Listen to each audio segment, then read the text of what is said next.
Stop number 9 on the drive for 5 will bring out the spoilers and the Patriots. Indian Hills marches into Patriots Stadium looking to clinch a spot in the North 1 Group 2 playoffs, but the Patriots won't let the Braves thwart their 36-game winning streak. Dan DeSico looks to keep running wild in November, and the Patriots defense is ready to keep shutting out opponents. Indian Hills, Wayne Hills, now!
Good evening, ladies and gentlemen, and welcome to Patriots Stadium on a cold, windy Saturday night. It's senior night tonight. I'm David Suntup alongside Andrew Gayo and Aaron Plshnick. We're in tonight's North Bergen Interscholastic League matchup. The visiting Indian Braves will take on your Wayne Hills Patriots. So, guys, what are your keys to victory tonight for the Wayne Hills Patriots? Well, most importantly, they need to stop the junior quarterback, Mike Macrovestra. He's just been outstanding this year for the Braves, throwing the ball, and he's very elusive, standing at 6'4", and his size in the pocket is just a great presence. Second key to the game has to be to get early. This Indian Hills Braves team is coming off a 48-8 victory against the Bergenfield Bears. And we all know the Bears are not a bad team this year, so they're fired up. Patriots put them away early. It should be no problem for them. And third key to the game has to be, it's a senior night here, senior spotlight.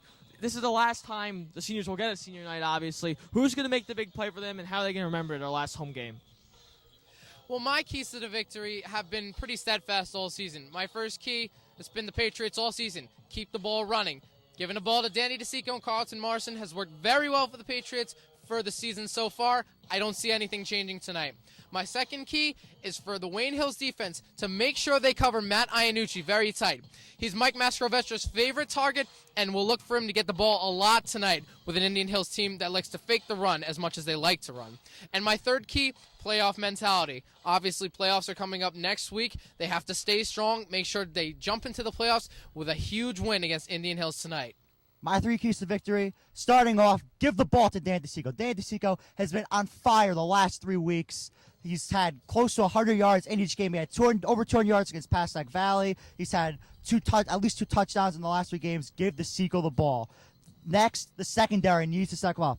Mike Macrovetra loves to throw the deep ball. Jeremiah Kyle, Brian Ogden, look for them to create turnovers. Carlton Morrison, look for him to get some big hits. And then my last key, spoilers. Indian Hills needs to win this game to have a chance to qualify for the North 1 Group 2 playoffs. And they also need some outside help. Look for the Patriots to end the Braves' playoff hopes here tonight.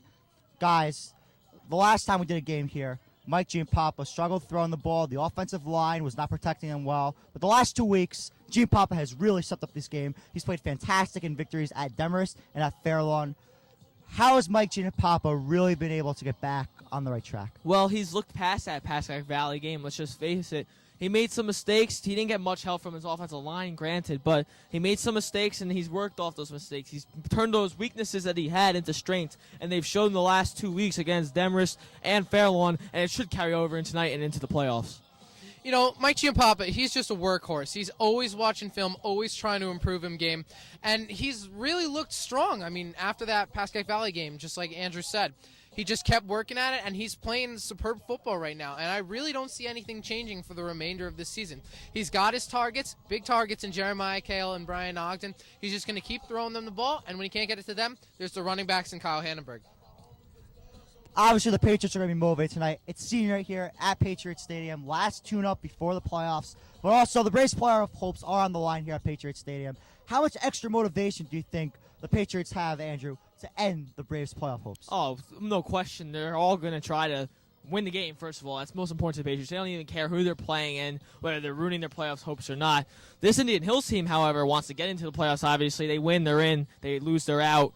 They're going to come in fired up, but if the Patriots come in and play Patriot football, should be no result. The last time the Patriots lost a senior night game was back in 2004 when they lost to Rampo here at home against a really tough Chris Hogan-led Rampo team. But this is a totally different team, and I see Wayne Hills having no problems tonight. I think the Patriots' legacy is something that's very important to every one of these players on this team. They want to keep it perfect, just like the teams before them did, and I think perfection is what's going to make them play even tougher tonight than they normally would.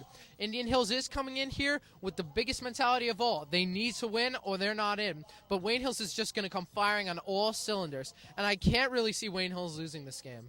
Andrew and Aaron, thank you very much, guys. Now, let's send it to Andrew Gayo, who sat down with the quarterback for your Wayne Hills Patriots, Mike Giampapa, in the third edition of One-on-One with Number One.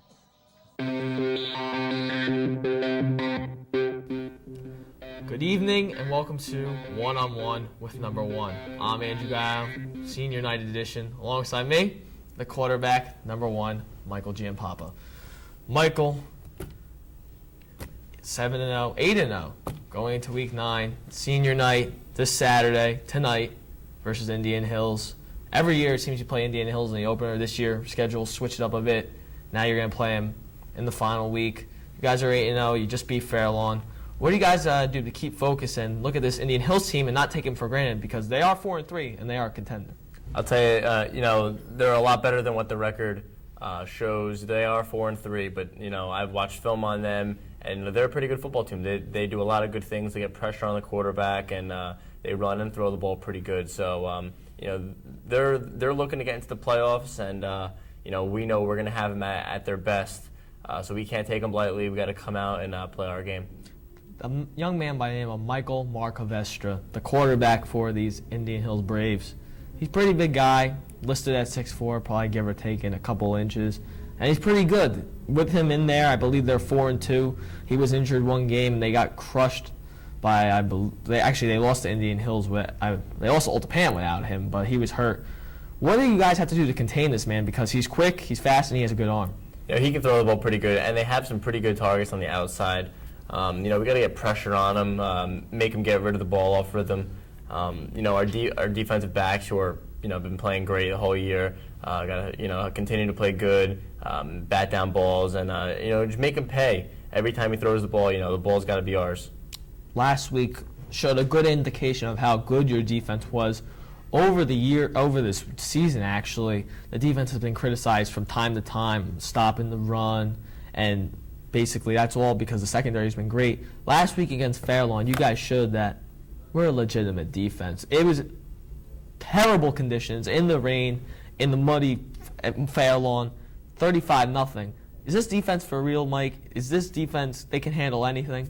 This defense can handle anything, the defense, kind of sets the tone for the rest of the game. They don't let up a lot of points. I think we let up, a touchdown the most in a game. So, it takes a lot of pressure off the offense, and it allows us to, the offense do what we have to do to kind of put the game out of reach. It's 35-0. Fairlawn had some good running backs. Had a kind of tricky offense, but we practiced it all week. We mastered the offense, we stuck to our game plan. The conditions were bad. The footing wasn't even there. So, I thought we ran to the ball pretty well, and we tackled, and we forced some fumbles, and I think that really helped out us at the end of the game. Robert Rovan, the running back for these Braves, cousin of Michael Roman, the linebacker for the Wayne Hills Patriots. You spoke about stopping good running backs, Jamie Rowe. I don't even think he played in that game against you guys. Literally, due to his stats, they were that low. Obviously, he played. You guys shut him down. Morvan's pretty good. What is the key for this defense to stop him? I think their offense, they throw the ball a lot, but I think it all starts with the run. I think we have to, force them to throw the ball and, stop the run, stuff them. they come out in a lot of different spread formations, kind of try to thin out our defense. So, the 5 or 6 guys who are in the box, they really have to come up and make some big hits on them to try to, sway the momentum in our favor. Michael, it's senior night tonight.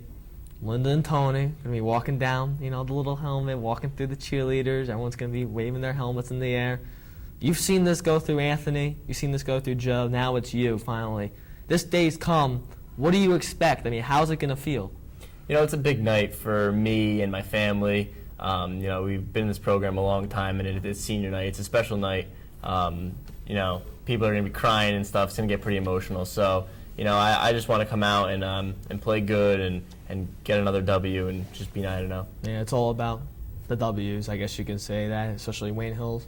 It's got a W in it. Michael, thank you. Thank you. Best of luck on senior night. Enjoy it while it lasts.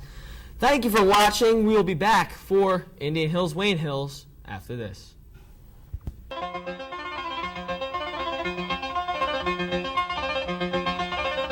Corrado. Here's Campbell. Campbell centering Licio. Off his stick. Licio falls down. Beautiful pass from Campbell. Licio not able to hang on to it. Axelman in the corner. Axelman, nice moves.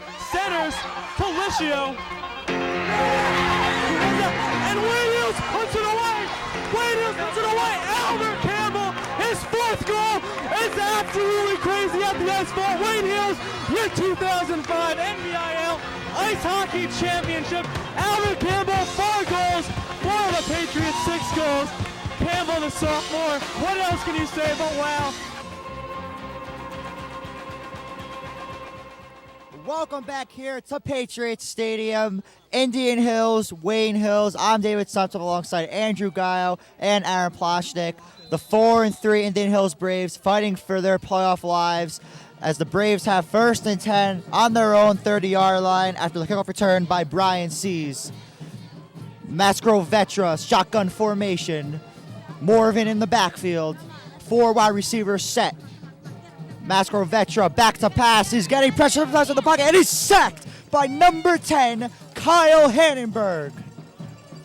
Great pressure there by the Wayne Hills defensive line to get to Macro Vestra. He got right to him, and the offensive line really could do nothing about it, Dave. Mascro Vetra tried to step up in the pocket, but the pocket just totally collapsed on him when he was sent to the ground. This Indian Hills team, very inexperienced, is going to rely on their athletic ability. If the Patriots could blitz Mascro Vetra, he's going to have a tough night tonight. 2nd down for the Braves. Ainucci in motion. Shotgun formation. Mascro Vetra back to pass. Looks to the left. Pass is complete to Del Corpo as Del Corpo is taken down by Tim Waller as a flag comes down. And now let's take a look at the starters on the defensive side of the ball for the Patriots. Kyle Hannenberg, number 10, defensive end. Bowen Jones, number 69, D tackle. Ryan Salerno, number 55, D tackle. Paul Drake, number 59, DN. Mike Roman, number 44, outside linebacker. Tim Waller, number 4, middle linebacker. Ryan Derna, number 45, middle linebacker. Dan Seco, number 20, outside linebacker. Jeremiah Kale, number 2, defensive back. Ronnie Dries, number 23, D-back. Carlton Marson, 25, DB. 3rd and 13 for the Braves from their own 27-yard line. Shotgun formation for Mascro Vetra. 4 wide receivers set. Mascro Vetra back to pass, rolls out to his left. Pass is complete to Morvan, and Morvan is taken down by Carlton Marson, and the Braves will be forced to punt. And that was he was right on him, Carlton Marson there. He really gave him no room to receive the ball and run, and he stuck to him, and he took him down very well. Good tackling there by Marson. Yeah, Carlton Marson just looked phenomenal in that play. Read the coverage perfectly and just came up there, anticipated the throw, and made a nice tackle.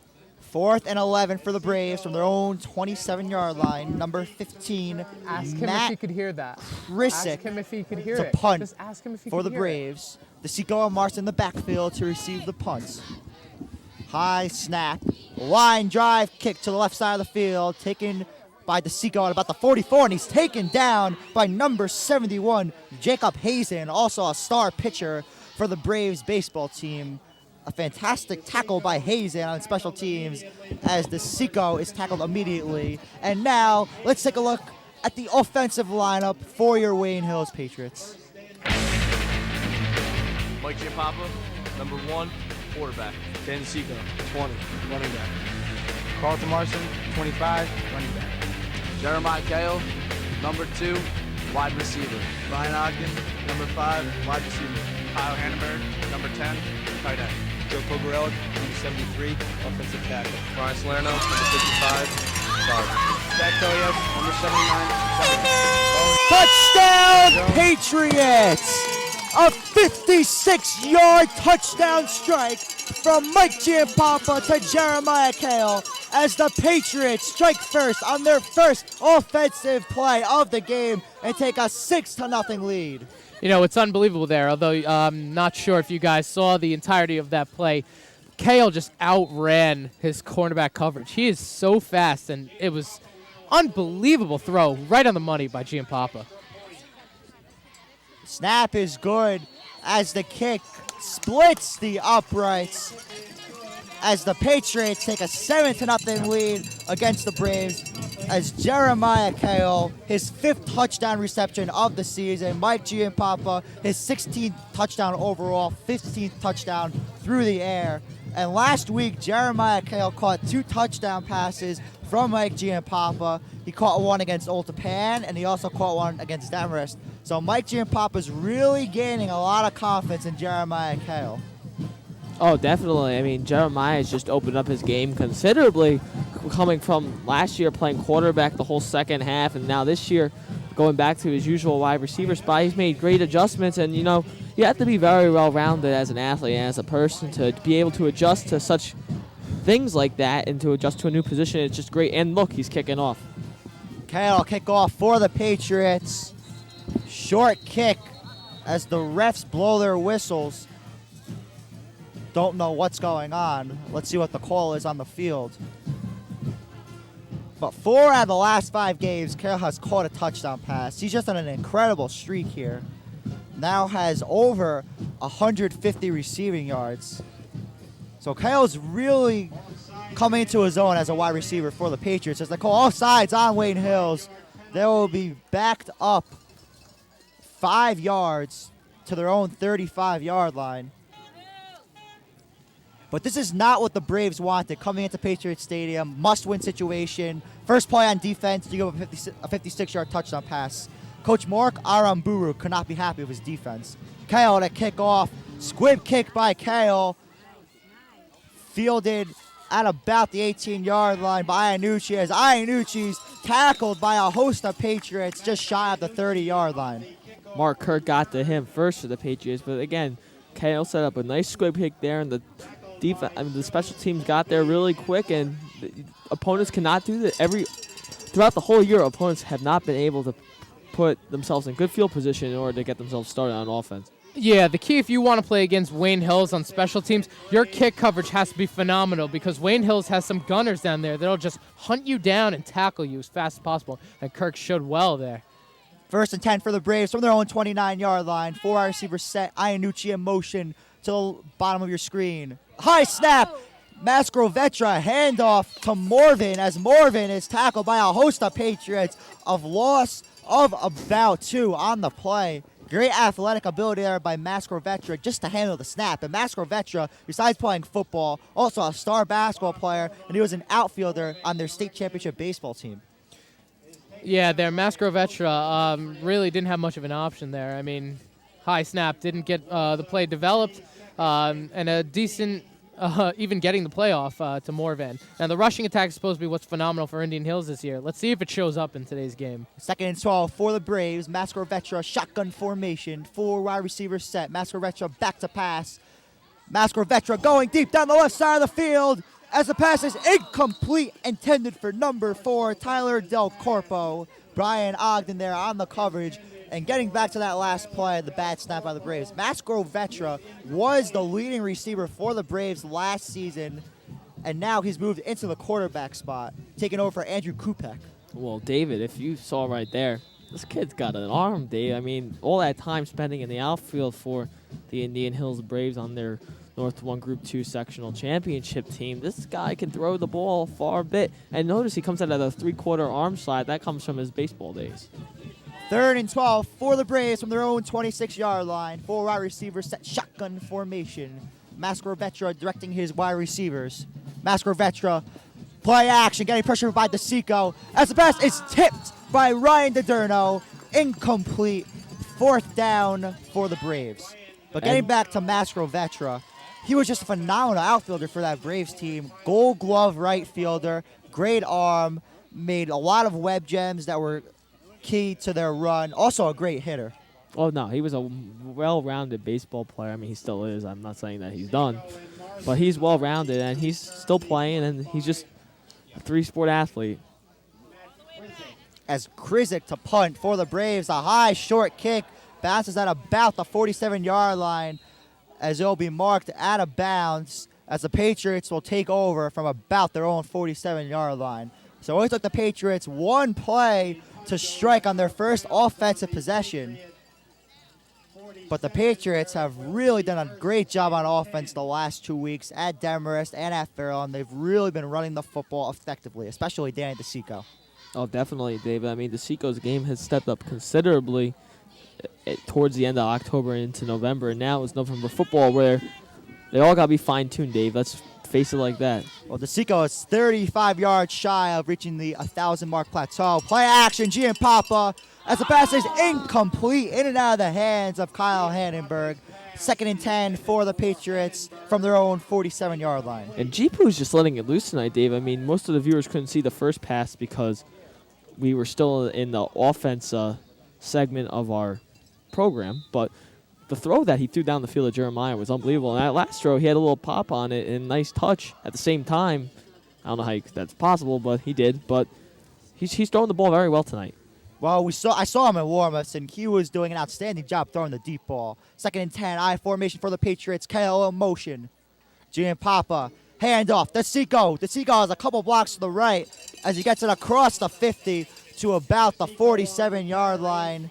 Gain of about 6 on the play. You know what I was about to say before we started the last play was Indian Hills, I guarantee, came into this game expecting run, because that's what the Patriots have been doing all season. Gianpapa comes out his first 3 plays with passes, and Indian Hills taken aback at Wayne Hills' passing attack. But on that last play when they went back to old reliable, Dan DeSico, nice little pickup there. Well, that's the problem because Mike Gianpapa, if he threw the ball 20 times a game, he could definitely throw for 200 yards every game, but he does what's best for the team. Gianpapa, play action, looks to the left as the pass is incomplete, out of the reach of Carlton Marson. 4th and 3 for the Patriots. It'll be interesting to see what Coach Olson does here. But I think they're punting. They're punting. He's not taking any chances. No, he is not. He's going to punt the ball away and pin Indian Hills deep into their own territory. But getting back to what I was saying about Mike Gianpapa, he doesn't throw the ball as much as other quarterbacks do. If he threw the ball over 20 times a game, he would definitely be one of the top quarterbacks in the state. I really think so. Because he's really that good. He has the talent, he has the desire, he has the accuracy, he has the arm. DeSico to punt for the Patriots. A nice high kick by DeSico as it's handled by Seas. As Seas avoids a tackle by Kyle, and he's taken down by Tim Waller and Bowen Jones around the 10-yard line. Yeah, the Indian Hills coordinator, I was just listening in. He's right behind us. He was yelling at the kick returner, let it go, but he went and grabbed that ball, and that's why they're pinned down inside their own 10 right now.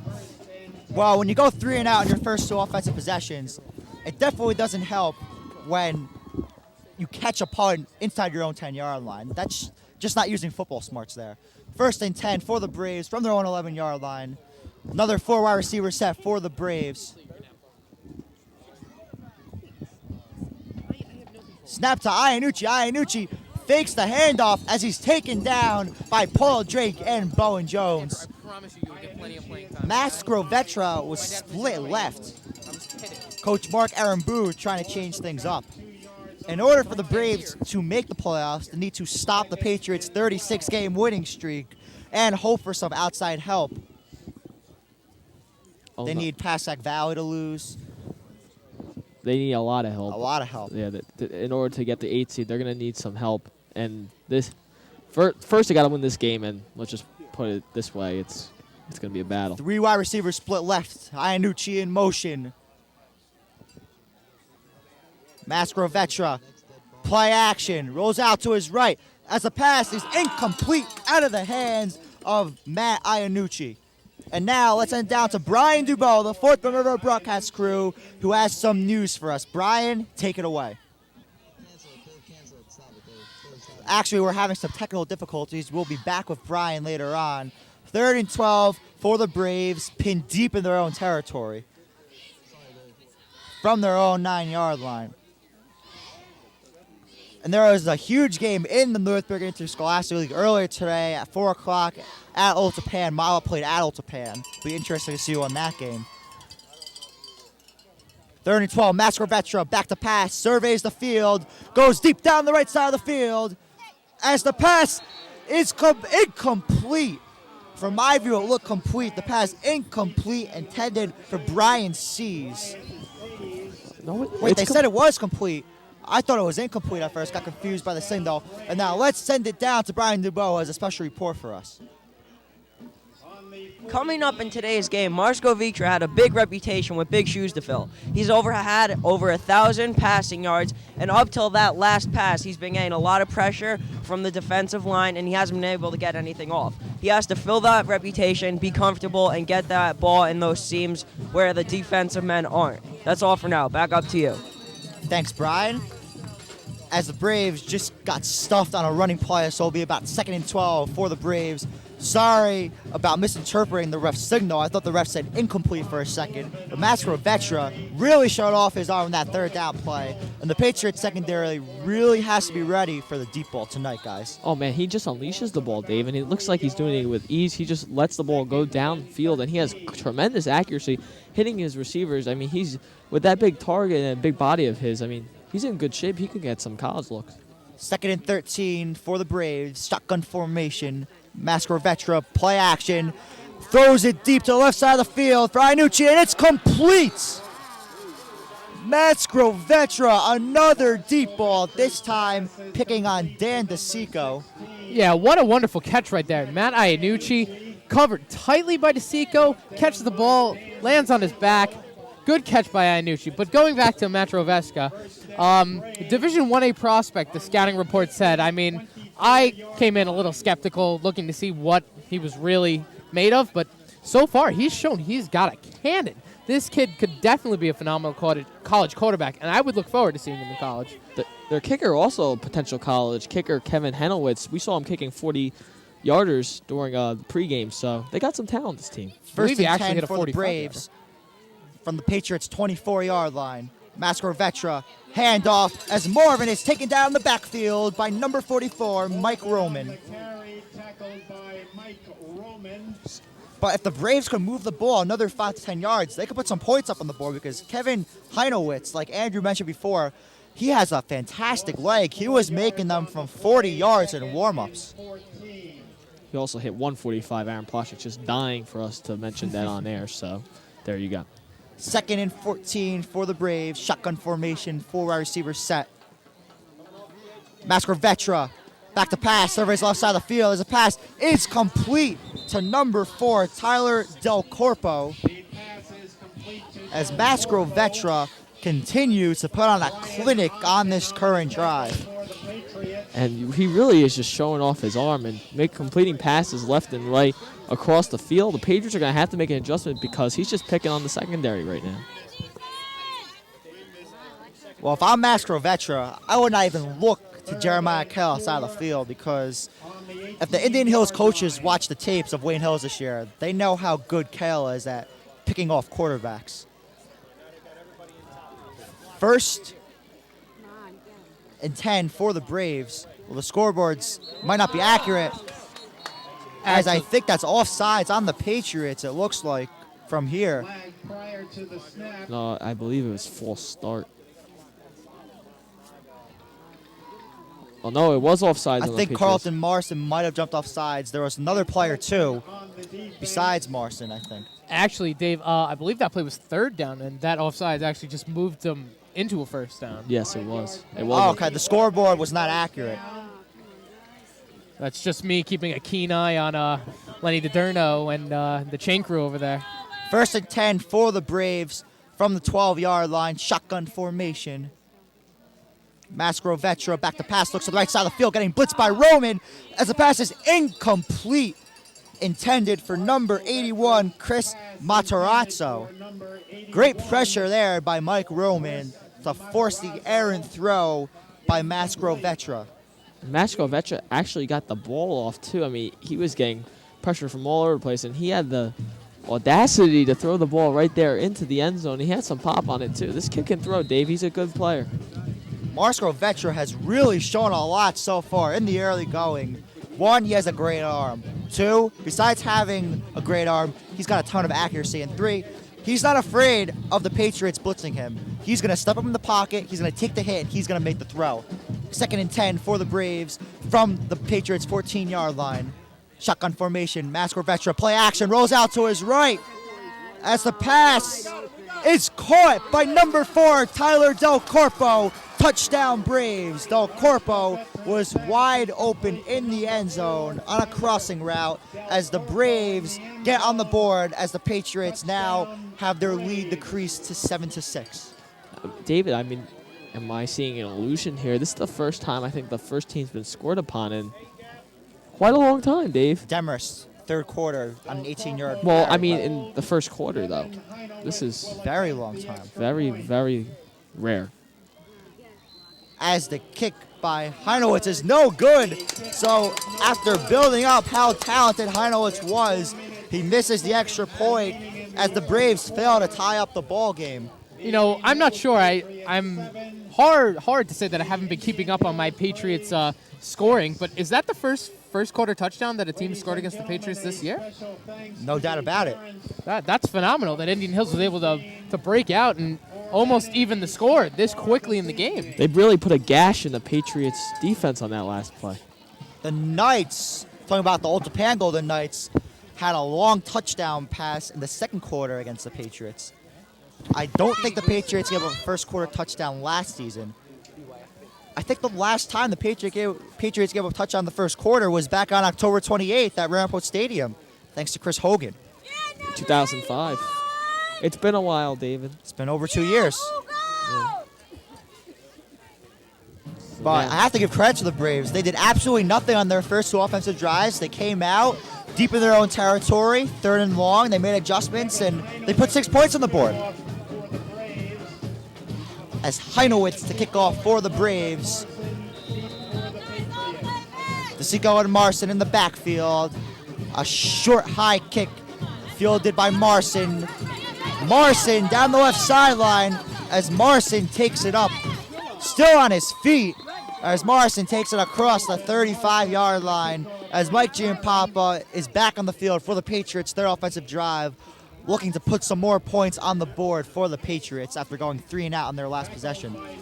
I mean, right now they're up 7-6, but if they continue the way they've been playing on the offensive side of the ball, they should have no problems, the Patriots, because Giampapa has really been able to throw the ball well tonight, and if they can open up Jipu's passing, which would set up the running game by DeSico and Marson, they will just be in tremendous shape.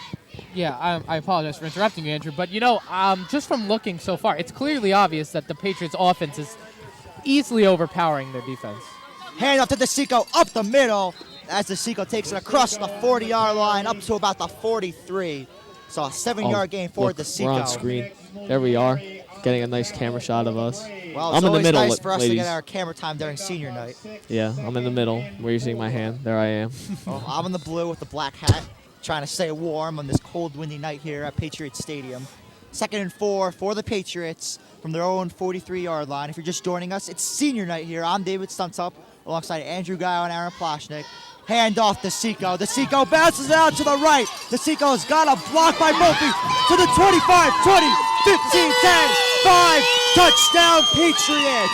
A 57-yard touchdown run by Danny DeSico. And DeSico is over the 1,000-yard plateau for the season as the Patriots take a 13-6 lead. Tremendous run there by DeSico, picking up beautiful blocks left and right, ran down the field, and he just used his speed, David, that's untested.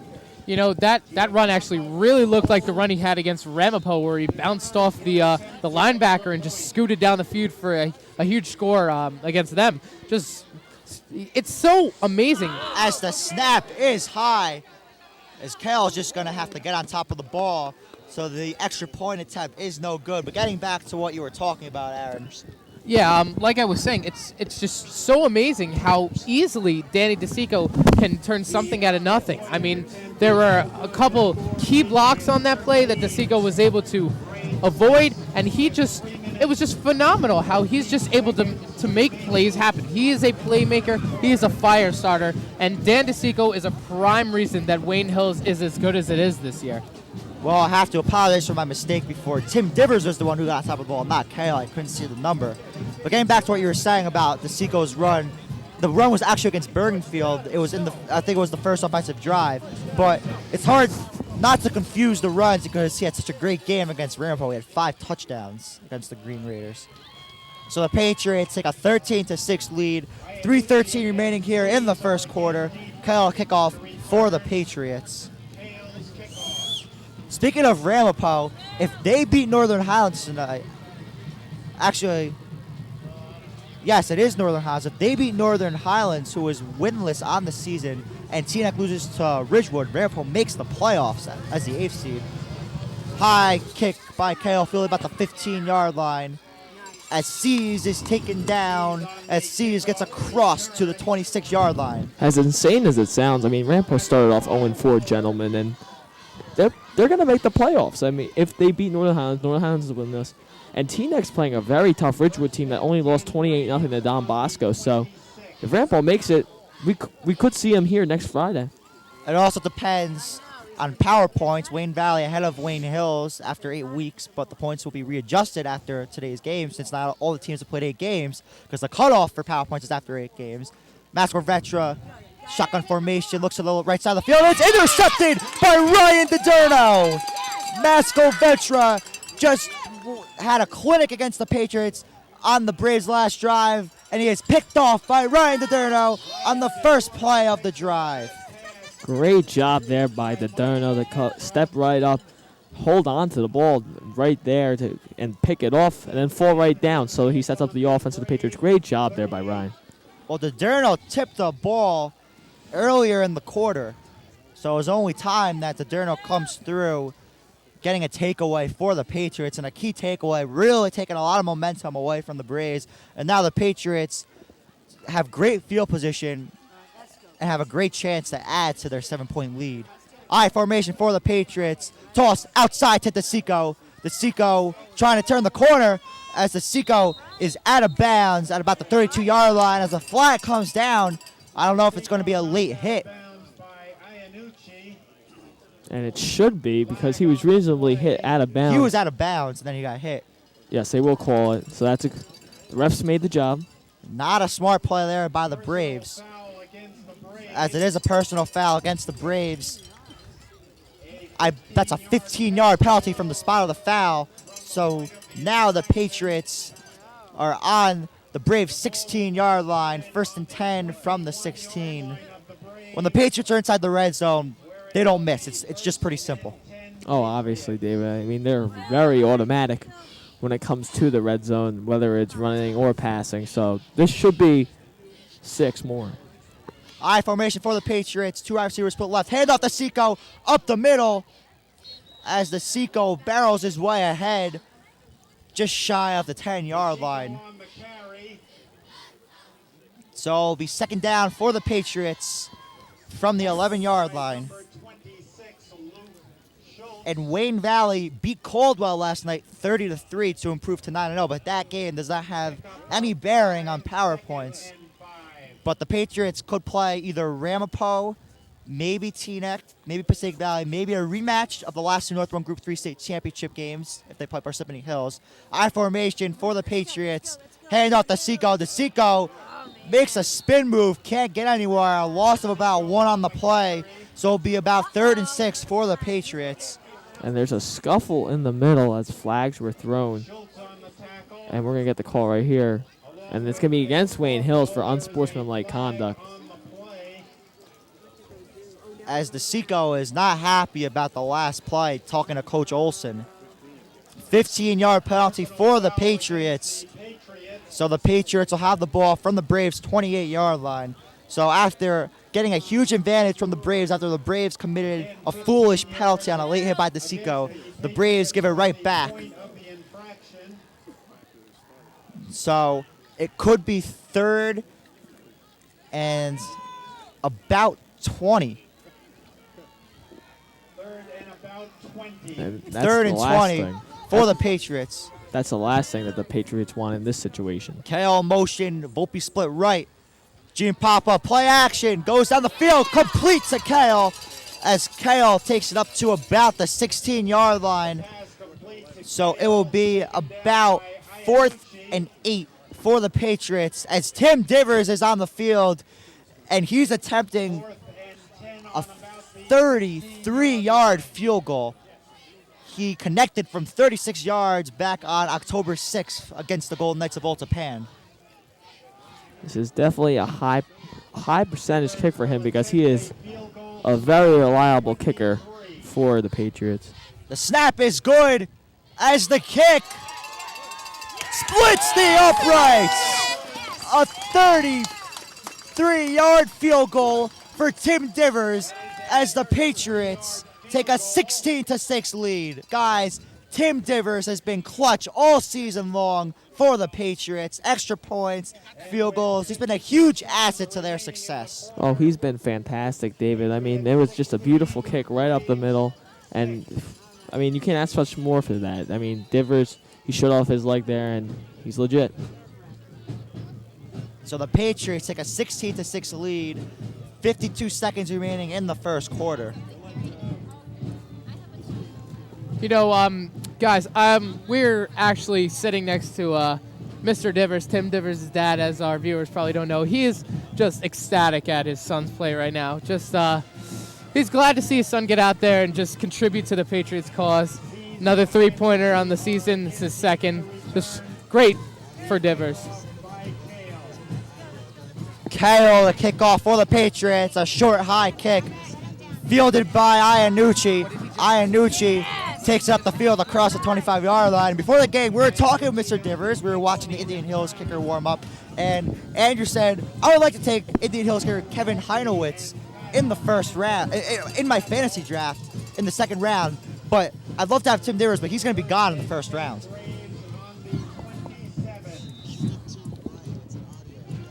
And now let's send that to Brian Dubow, who has a special report for us. Brian, take it away.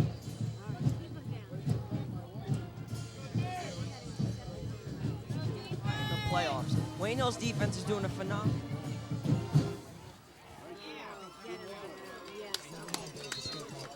As Iannucci is stuffed in the backfield, a loss of at least one on the play.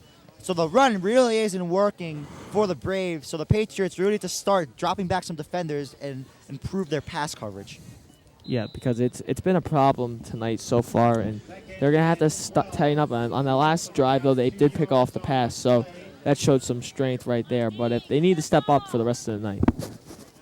2nd and 12 for the Braves from their own 25-yard line. Shotgun formation. Masco Vetra back to pass. It's getting pressured by Waller as the pass is intercepted by Dan DeSico. DeSico down the left sideline to the 10, to the 5. Touchdown, Patriots. Dan DeSico on an interception return.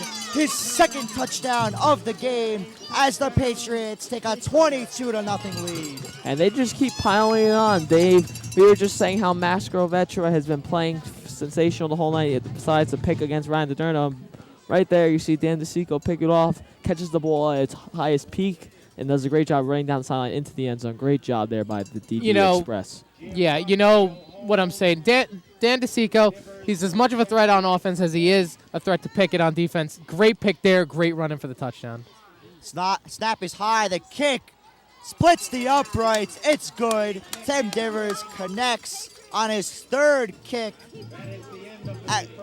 of the night. Yes, it is his third kick of the night because the first kick had a bad snap as the Patriots took a 23-6 lead. And that's the end of the first quarter as well. That was the last play of the quarter.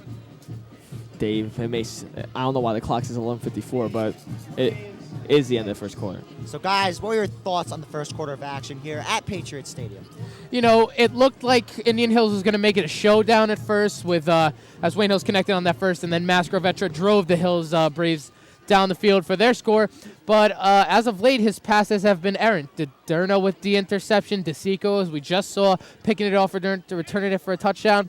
If the Patriots keep going at this offensive pace, we could see this game over at halftime. Well, Mascrovetra is really starting to feel some of the pressure by the Patriots. Tim Waller just came right through the seam on a blitz, and he was about to get a big hit on Mascrovetra, and he just threw the pass up there, and DeSico picked it off at its apex and took it back to the end zone for his second touchdown of the night.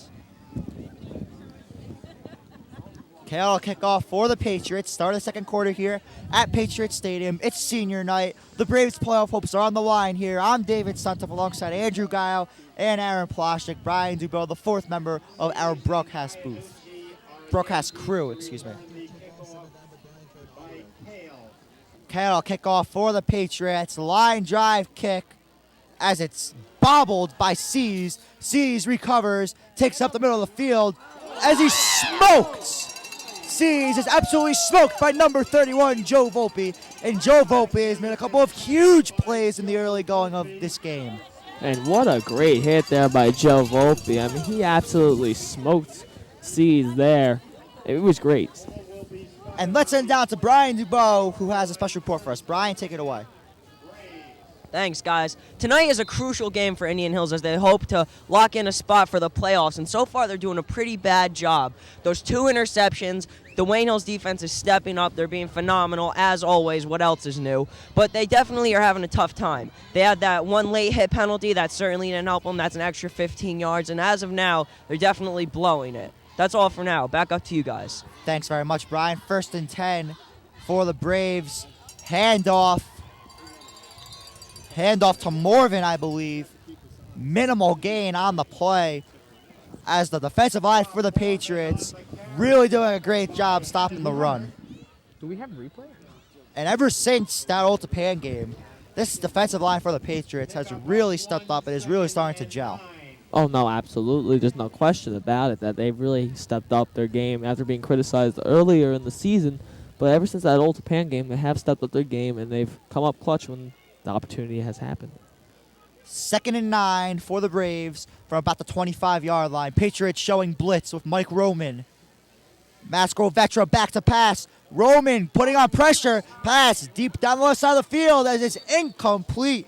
Intended for Sean Mangold. Nice coverage there by Brian Ogden. It'll be 3rd and 9 for the Braves from their 25-yard line. We put a little bit of too much fire behind that pass. Wasn't expecting the wide receiver wasn't expecting the pass to be that far out of his range. Mascrovetra needs to calm down if he wants to bring Indian Hills back into this game. Oh, no, I mean, he threw that ball with a lot of pepper down the sideline. He just put a little too much on it. But, Dave, there's no question that the kid can throw. Well, he could definitely throw, and now he's starting to feel the heat. Mike Roman came right through the middle of the Braves' offensive line, and he was ready to get in Mascrovetra's face. 3rd and 9 for the Braves on their own 25-yard line. Shotgun formation, 4 wide receivers set. Iannucci in motion to the bottom of your screen. Patriots showing blitz once again. Mascrovetra back to pass as Roman gets in there as the pass is incomplete. Almost intercepted by Dan DeSico. What a fantastic blitz by Mike Roman, supplying the pressure for the Patriots. A great deal of pressure there on the Patriots defensive line into Mascrovetra. Roman got there really quick, and it's just that Mascrovetra's he's been throwing the ball and getting rid of it on time tonight. I guess that's just the way he is. So Matt Krizik to punt for the Braves. A deep kick by Krizik. Bounces out of bounds around the 48-yard line. Going back to that last play, everybody knows Mike Roman to be a huge hitter from some of his hits. I mean, in the state championship game last year, Roman had a couple big hits on some Parsippany Hills guys. When Mike Roman is coming towards a quarterback face, all you can see is danger right there. Mike Roman coming in there on that last play, just pounding Mascrovetra. He is a phenomenal hitter, that's for sure. Mike Roman, a fantastic player for the Patriots. He might lead them in tackles. I'm not sure. I couldn't get the stats for Tim Waller because Max Preps was not working for his page. Mike Roman, has really made some great adjustments for the Patriots, and he's really been a big reason why Marsko Vetra has had trouble throwing the ball. Giampapa deep down the field as it's complete to Ogden, to the 10, to the 5. Touchdown, Patriots. A 54-yard laser beam from Mike Giampapa to Brian Ogden as the Patriots take a 29-6 lead. What a great job there by G-Poo, David. I mean, unbelievable throw and catch there by Brian Ogden down the field. I mean, everyone was fooled. I mean, it looked like he handed the ball off. It was a great play action fake, and he just unleashed the ball down the field. A double play action fake there by Giampapa. And like I talked about in the pregame, the last 2 weeks at Demerson at Fairlawn, he really got his touchback, and he was making so many plays on the offensive side of the ball for the Patriots as the kick is blocked, as Tim Divers could not get enough height on his kick. So a 29-6 lead for the Patriots, but Giampapa has really upped the ante here, and he's ready for the playoffs. Last year he missed out because he had a bad knee injury, but he's ready to lead this team in the month of November. You know, what we see from Giampapa, and not only Giampapa, but from his options. He's got so many options to go to on this Patriots offense. From Ogden and Kale at the wide receivers, both with huge touchdowns in this game, to DeSico, even if he needs to pass to him, he'll throw a little dump-off pass to DeSico and he'll make it happen. So just so many big playmakers on the Patriots sideline. It just makes Giampapa's job so much easier, and in turn makes Chris Olsen's job so much easier. It also makes Danny DeSico, Carlton Marson's jobs a lot easier, because if Giampapa's throwing 50-yard passes down the field, it really opens up the field for DeSico and Marson. So that was Mike Giampapa's second touchdown pass of the night. 2 passes over 50 yards. So Mike Giampapa now over the 1,000-yard mark through the air for the season as the kick is handled by Iannucci, taken down around the 23-yard line. Mark Kirk and Joey Volpe in on the tackle. 10:35 remaining in the first half of action. Wayne Hills Patriots on senior night defeating the Indian Hills Braves 29-6. I'm David Suntup alongside Andrew Gayo, Aaron Plshnick, and the 4th member of our broadcast team, Brian Dubow, on the field.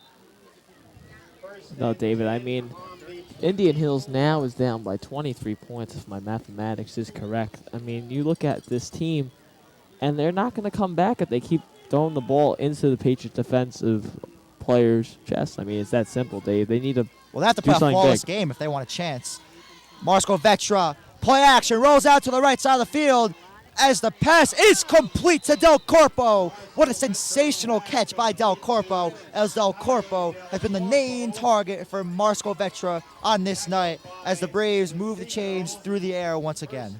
Yeah, it was another nice pass there by Marco Vestra. Had something on it, and with 10 minutes left, Dave, I didn't realize the clock's been ticking so slowly, but they still got time. They still have a lot of time. Marco Vestra can step it up. Well, if they get a quick score, because Marsko Vetra could really throw the deep ball.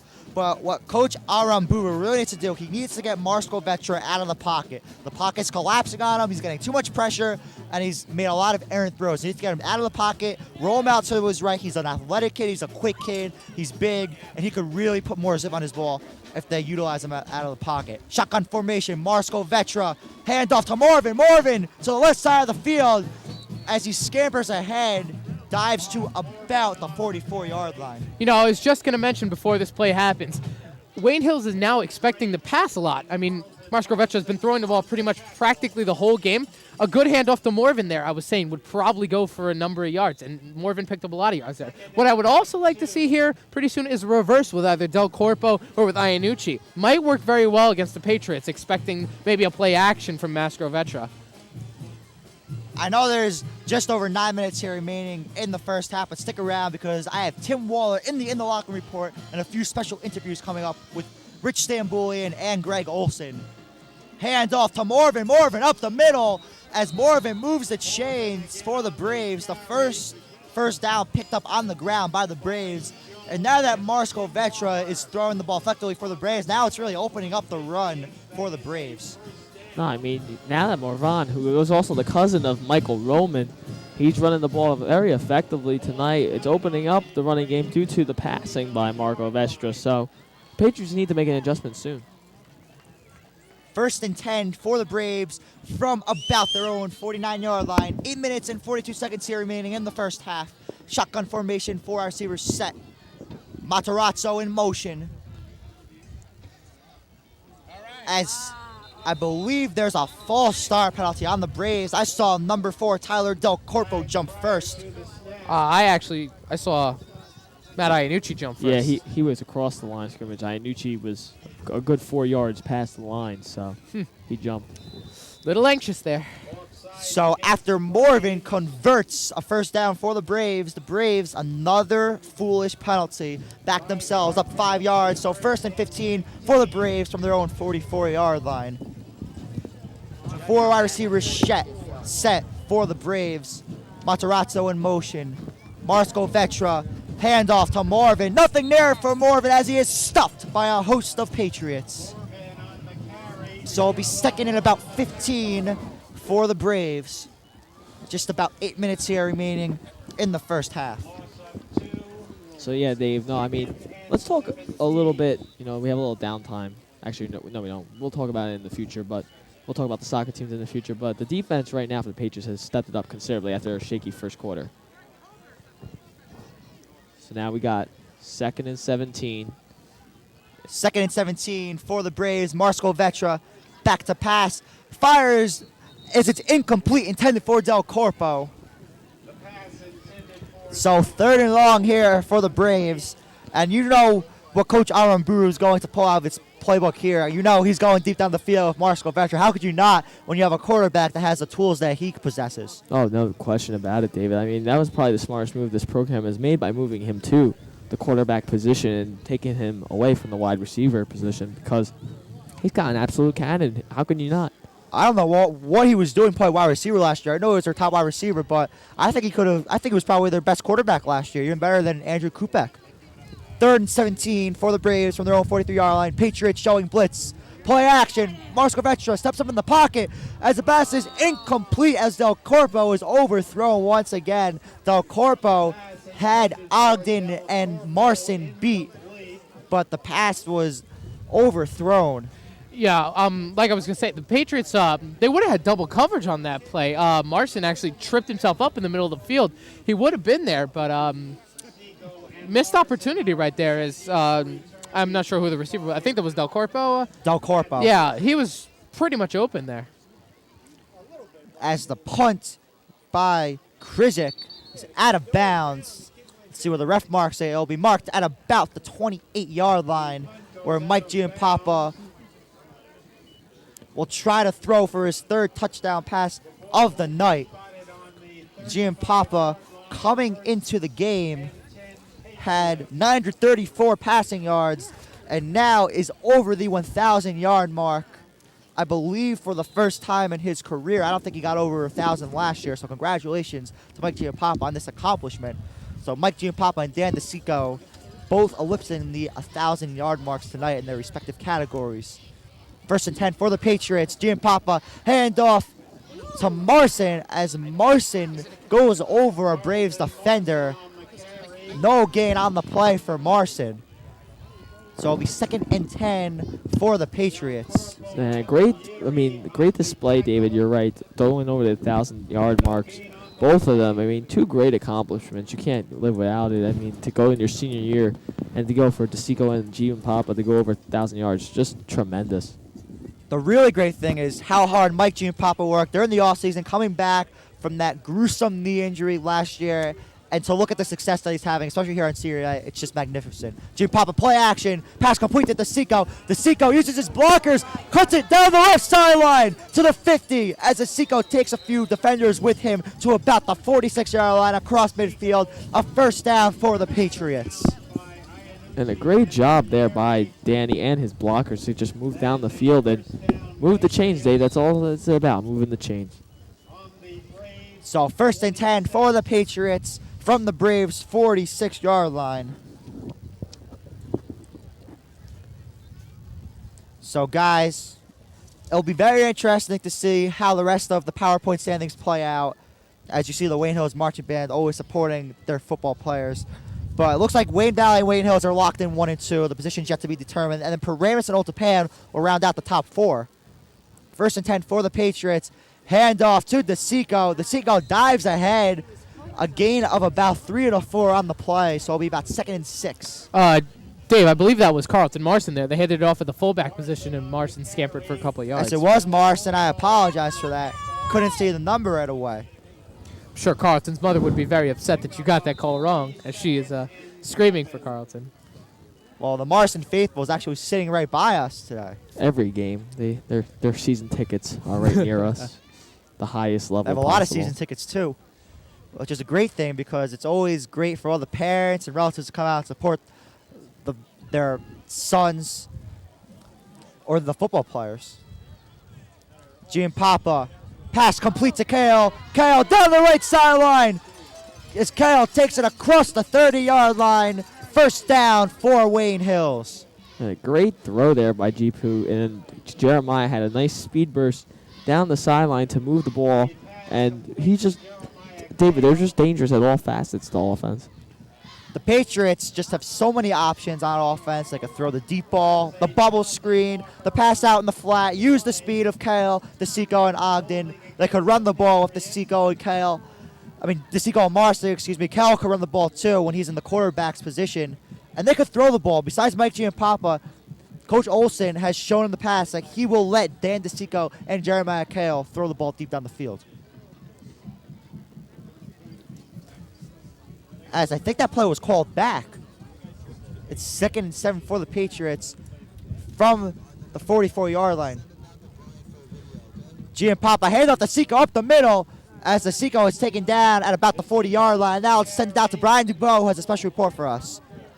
Brian, take it away. Thanks, guys. Dan DeSico is having an explosive night tonight. He takes a run that will be negative yards and turns into positive yards. He breaks those tackles, and tonight he broke 1,000 rushing yards for the season. That's quite an accomplishment for a high school running back to say. That's all for now. Back up to you. Thank you very much, Brian. As DeSico just fumbled the ball, I didn't see the fumble, but Marsko Vetra and the Braves will take over. Dave, I believe that ball was actually stripped away from Dan DeSico, pulled away, and number 16, Matt Iannucci, ended up with that ball. So 1st and 10 for the Braves from their own 39-yard line. DeSico also had a fumble last week, but I believe he recovered. High snap, play action, as Marsko Vetra is held by Mike Roman. Mike Roman is just getting great pressure on Marsko Vetra. Marsko Vetra somehow gets that pass away to avoid the sack. That Indian Hills offensive line not able to maintain not only the defensive line of the Patriots, but those linebackers for the Patriots, Tim Waller, Mike Roman, Dan DeSico, Ryan DiDerno, very fierce, penetrating that line and getting to Marsko Vetra. No, I mean, that's dangerous there, though, that Marsko Vetra. If I were him, I would have just taken the sack. I don't know why he threw that ball, possible interception return there for the Patriots. 2nd and 10 for the Braves. Marsko Vetra, as the pass is complete. Let's see what the ref calls it. I think Del Corpo held on, as Del Corpo did a great job to hold on to the pass after bobbling it. You know, I don't know a lot about Tyler Del Corpo, but he's just making some phenomenal plays tonight. Not only on offense, but on defense. Some phenomenal catches. And the faithful is just not there, as someone is buried underneath a blanket taking a nap on the Indian Hills bench. I mean, unbelievable job, as I will assess the play-by-play duties as David Suntup is taking a leave of absence. So, 3rd and 5 for the Braves. Ooh, let me get my roster out. Back to passes, Marco Vestra throws it down the field and is incomplete, but they're going to call pass interference. They're going to say Brian Ogden hit him early, and I disagree with that call, Aaron. Yeah, Ogden jumped that route a little bit, took a little bit of a chunk out of Del Corpo at the wide receiver spot. So now we got a first down, I believe it will be. So it'll be 1st and 10 for the Braves. So now Marco Vestra will lead the troops to the line, as I was not prepared to do play-by-play, but I'll battle. I'll roll with it. Marco Vestra with number 81 in motion. Marco Vestra handoff there to Morvan. Morvan up the left side of the field. Flag on the play. Runs down the side. Could be a possible holding penalty as a late hit out of bounds. You know, Tim Wally penetrated that line very fast. He came up showing blitz, and Waller just busts through that line. Almost got to Mastrovetra, but the handoff to Morvan. Morvan was able to get out of Tim Waller's clutch. So now we got I believe that the play is coming back due to a holding penalty. So now it will be first and 20 from the 49-yard line. You know, Andrew, senior night tonight, it's a very important night for all the seniors, and it looks like some certain seniors are stepping up tonight. I mean, Dan DeSico is having a phenomenal night tonight so far, and Tim Waller, another one of those senior captains, having a great night on defense as well. Marco Vestra, first and 20 for the Braves. Patriots going to the 5-3. Drops back the pass there, complete to number 16, Matt Iannucci. He goes out of bounds. So that will be about a gain of 3 on the play. So now it will be second down for the Braves. And look who was there on that play. Mike Roman, again, another one of those senior captain leaders. He's just phenomenal. As we get a look at the state championship banner for the Wayne Hills Patriots. And here come the Indian Hills Braves to the line, as it is second down and 14. Second down and 14 for the Braves. Here goes Mastrovetra back. And the pass is tipped and then incomplete. So now we'll bring up third down for the Braves. As I had to put the play-by-play headset on, I had a temporary moment of chokage there. And, it's all right. Wow, Dave's headset's really loud. So now we got third and 14 for the Braves. They are on the Patriots' 45-yard line.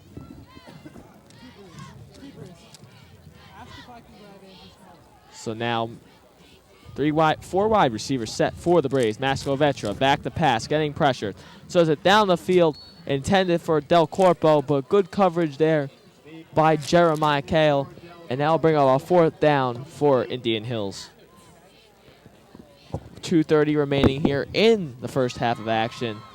Patriots lead 29-6. As Aaron Plshnick just switches his headset so he can hear better. So now the Braves will punt here. I'm not sure who the punter is because I don't pay attention to those things when I'm doing color commentary here. Punted there to DeSico. DeSico fields it about the 13-yard line. Makes a nice block there by Kale. Jukes out a guy, but is eventually taken down by number 64, Robert Capo, the junior defensive lineman. So now I'll bring up first down for the Patriots. Andrew, the punter, his name is Matt Krizik.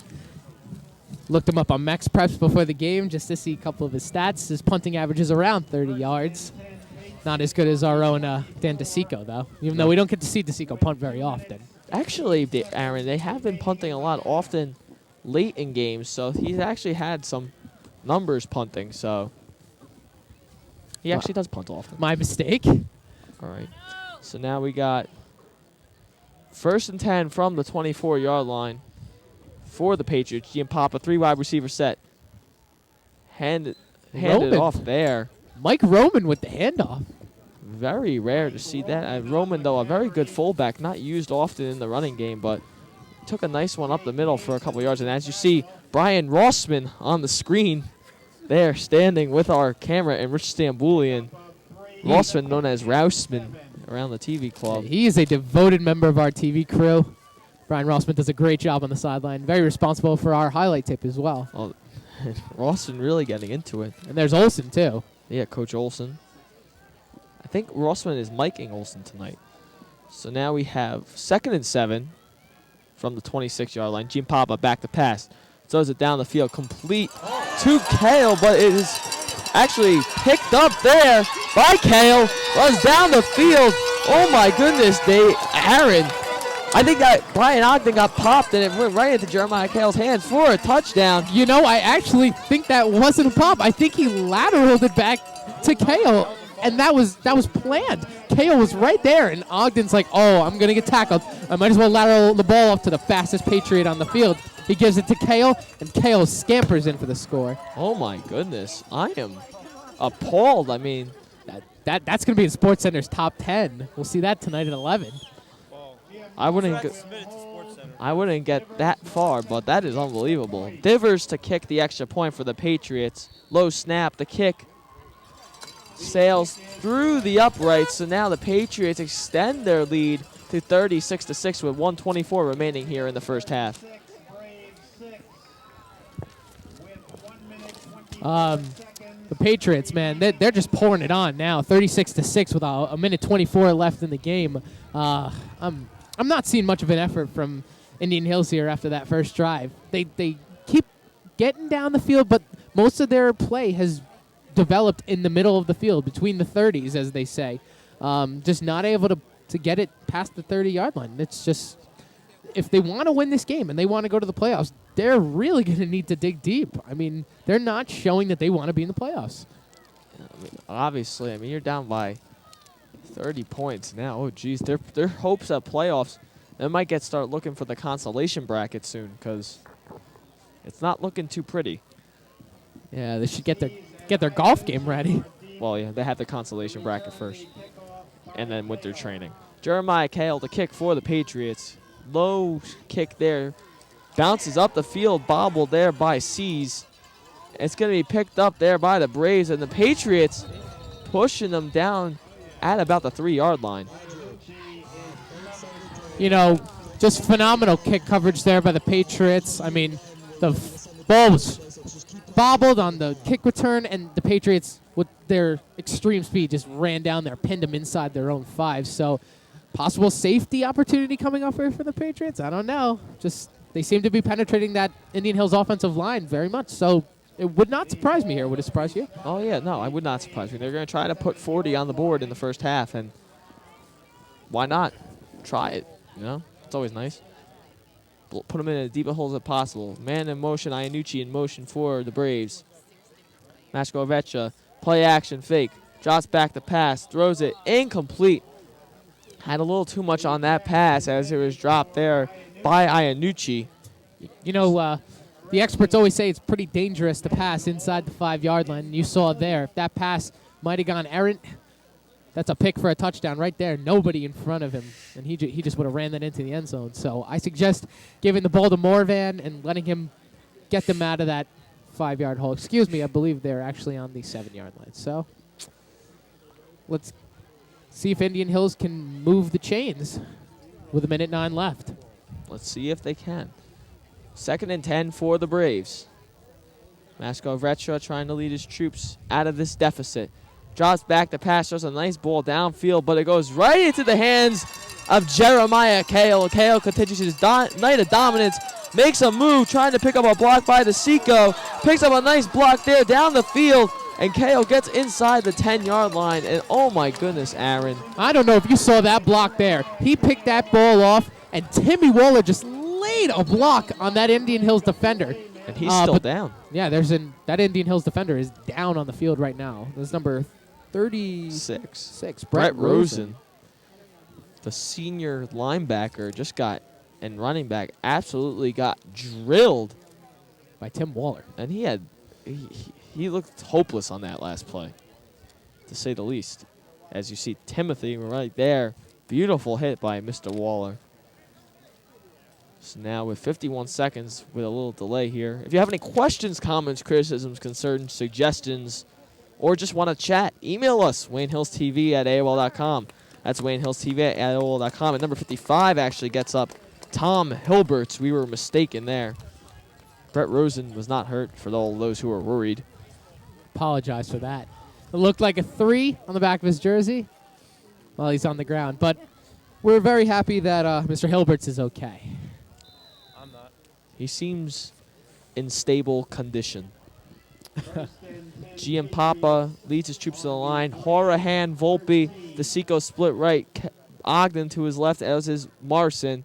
Back to pass right to Ogden. That's Mike Giampapa's third touchdown of the day, and the Patriots extend their lead to 42-6. You know, the quick slant, I have to say, was the perfect call there. Ogden just ran that quick slant in route. Giampapa nailed him right on the numbers. Perfect pass by Giampapa. Great catch by Ogden. And the score is now 42-6. Unbelievable job there by Jipu to drop back, and a nice catch there by Ogden and to get bumped and to get into the end zone. Just a sensational job all around. The Patriots are really taking it to this Indian Hills Braves teams. Tim Divers, the sophomore, to kick. Divers' kick is good. So now the Patriots have 43-6, 44 seconds remaining here in the first half. You know, Andrew, I'm not sure if you agree with me, but I think the right call here going into this second half, rest majority of your starters, get them ready for the playoffs. Wayne Hills looking for that number 1 seed. Let's see if the PowerPoints hold up. And then interested to see if we will end up with a Wayne Hills, Wayne Valley state final. I mean, looking a little too far forward, but... Don't jinx it yet, Aaron Plshnick. Don't jinx it yet. So now we have 44 seconds remaining here in the half. Patriots lead 43-6. I'm Andrew Gayo. Aaron Plshnick alongside me. David Suntup was in the booth, but now he has some special treats for you guys at home, and Brian Dubow as well, our sideline reporter, the fourth member of our broadcast crew. Yeah, Dave, everybody stay tuned during our halftime broadcast where Dave Suntup will be interviewing our regular Rich Stambulian on the show, but our special guest, the Chicago Bears tight end Greg Olson, will be interviewed at halftime by our own Dave Suntup. So we're all interested to see what Mr. Olson has to say. That is going to be a very interesting interview, and you got to watch it. I mean, I don't know what's going to happen. I don't know what Dave's going to ask, but it should be a fun one. Matt Rubin on the tackle there. So now Marco Vestra, I mean, Aaron, realistically, I'd run the ball. I mean, there's nothing much else to it. I wouldn't risk anything. Yeah, I mean, I don't know. I say you gotta take some shots, but I mean, if you, in the situation they're in, it's a very questionable call for the coach. Keep his players healthy or take shots at the end zone. Marco Vestra draws back, falls onto the ground untouched. I believe the sack will get credited to Bowen Jones, who is right in there putting pressure on Marco Vestra. So now 24 seconds remain as the clock ticks down. I believe that will be the end of the half, barring a timeout. The Patriots playing a phenomenal half. I mean, there's nothing else you can say. 43 points on the board at a half. Going back to the opening weekend when they put 70 points on the Northern Highlands Highlanders. Seen memories of that this far as Indian Hills. I think it was 67. I'm so sorry. You are right. 67 points on the board. As the pass sails incomplete. And that is the end of the first half of action. As it concludes, the Patriots lead the Indian Hills Braves 43-6 in a half where Mike Giampapa has just dominated on all facets of offense, Aaron. You know what? Indian Hills, like I said at the end of the first quarter, started out strong, looked like we might have a game. 7-6 to score, and then Wayne Hills just blew it out of the water with a couple picks by DiDerno and DeSico, and Michael Giampapa just manning the helm right there, passing the ball deep. He has his targets in Ogden and Jeremiah Kale, and just a phenomenal offensive showing by the Patriots so far in this game. Aaron, the defense really stepped it up towards the end of the first quarter and into the second quarter.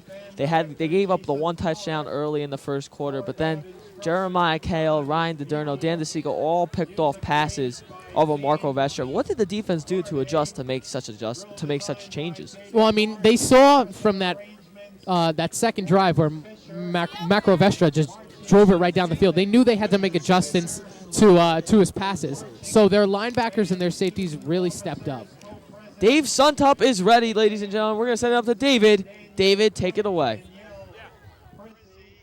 Thanks, Andrew. And now I have the honor to interview not only a former Wayne Hills Patriots alum, but the tight end for your Chicago Bears, number 82, Greg Olson. So, Greg, the Patriots are really putting on a show on the offensive side of the ball tonight. How would you compare this offensive squad to the offensive juggernaut you were a part of back in 2002? You, Brendan Monahan, Dallas Lynch, Torrin Williams, and Chaz Lynn. I don't know if we're as – these guys are pretty good. I mean, you got DeSico and Giampapa. And, I mean, you got a lot of guys that can hurt you, Carlton. This is the first game I've gotten to watch all year, and, these guys are – it's pretty impressive. I mean, 43-6 versus, a pretty good team at halftime is pretty impressive. You were part of the first ever Wayne Hills team to win a state championship. What was it like to be a part of that team, and how much more special was it to beat Ramapo not only here during the regular season, but to shut them out in the state championship game? It was great. I mean, we had made it so many times to the state championship and, came up short a few times. But, my senior year to finally go undefeated and to beat our rival Ramapo and like you said, shut them out was great. And that's kind of gotten the ball rolling. And, we all know what's happened here since. So you were a part of the first championship team. When you won the state championship in 2002, did you ever envision that this program would go on such a fantastic run and win in 2004, 2006, and now they're on their way to another Northland Group 3 state championship? Yeah, it's pretty impressive. I mean, I can't believe they've done it. They've won, I think, 4 out of the last 5, and that's unheard of. They haven't lost since 2004, so, I mean, that's unheard of. But, I'm not surprised. I mean, you see the guided players in the program that we have here, and they do such a great job. It's really unbelievable how well they've done. After your tremendous career here at Wayne Hills, you moved on to the University of Miami to play for Coach Larry Coker. How much did it help you playing for such a prestigious program in the Wayne Hills Patriots for your father, Coach Chris Olson? How much did that help you once you got to Miami? It was huge. Coming from a program where you're used to winning and you don't lose very much. It prepares you for what it's like to play, at a competitive level, week in and week out. And, I was fortunate enough to go to Miami, a rich tradition of winning. And there's no doubt that playing here helped me, a tremendous amount to play in college. Besides the University of Miami having a rich tradition of winning, like you just touched on, they also have some great tight ends besides yourself. Jeremy Shockey and Kellen Winslow Jr., just name a few. How much did they help you when you were a Hurricane, and how much do you keep in touch with them now that all three of you are playing big roles for NFL teams? They were huge, just, be able to follow in their footsteps and be able to watch film of them playing when they were there and just learn from them and them coming back to work out at the facility by us and just being around that kind of atmosphere and that attitude of successful people, can't help, but help a team. So, that's something Miami really has going for them is the fact that all these, alumni come back and spend a lot of time there. After your last season at Miami, you declared for the NFL draft. You really improved your draft stock tremendously through your hard work, doing great at the combine, winning Super Souls competitions, having great interviews. What do you think really helped you improve your draft stock the most?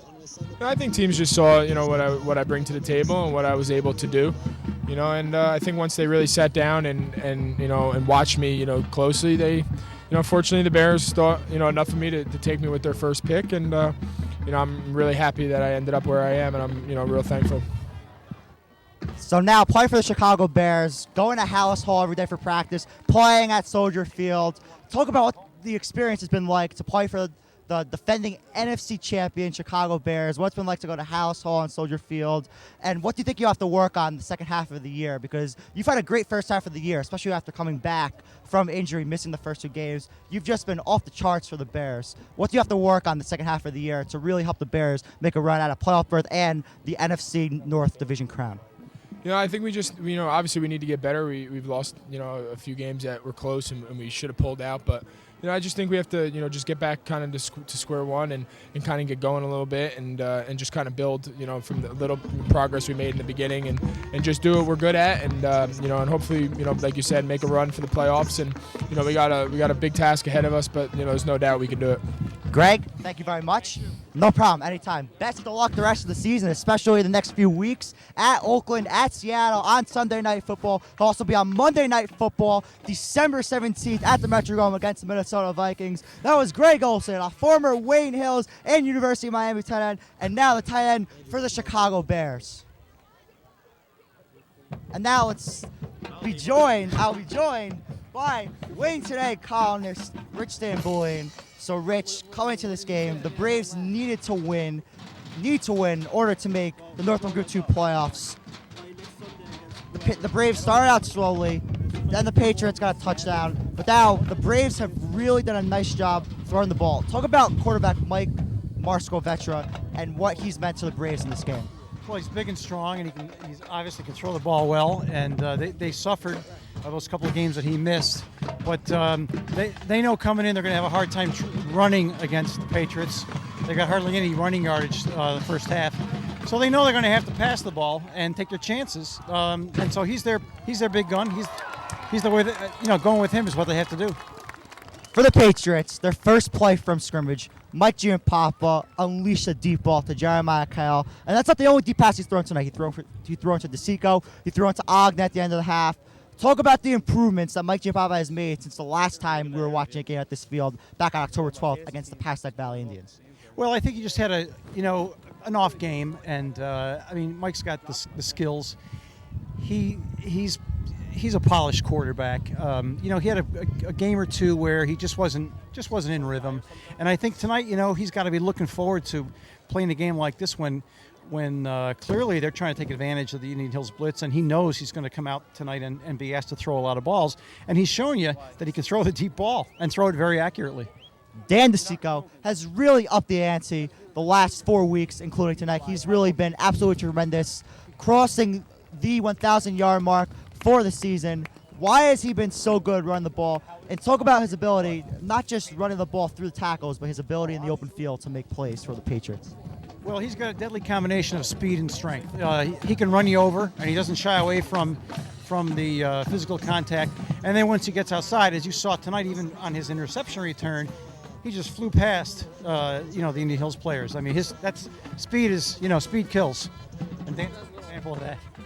Jeremiah Kyle started off a little slowly for the Patriots at wide receiver, making the adjustment from quarterback. Now he's really settled into a groove. 4 of the last 5 games, he's caught a touchdown pass from Mike Giampapa, and he has 2 tonight. So talk about the contributions that Kyle has made at wide receiver for the Patriots.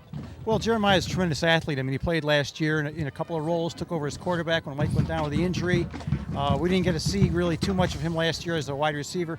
This year, he's showing you that he's got very good hands, and he's another kid who's tough.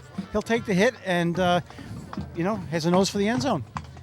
Next week, it's playoff time. Ramapo might be here. It'll be Ramapo, Passaic Valley, possibly Parsippany Hills. What do the Patriots have to do to improve in the playoffs? I got the update before the start of the game, Mike, and David, and I think it's going to be Par Hills coming here and Passaic Valley going down the street to Wayne Valley.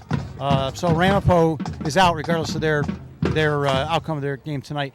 I think the Patriots, they've shown tonight, in case anybody hadn't noticed previously, that they can beat you running the ball or throwing the ball. They're going to be a very difficult team to defend with all those weapons. And you saw the trick play tonight. That's just another thing that, an opposing coach is going to have to worry about.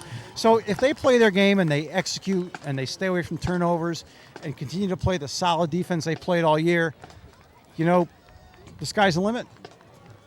In a close game, the Patriots could really rely on Tim Divers. Tonight, for the second time this season, he drilled a field goal of over 30 yards. Talk about how great of an asset Tim Divers is to the Patriots, especially in a close game come playoff time.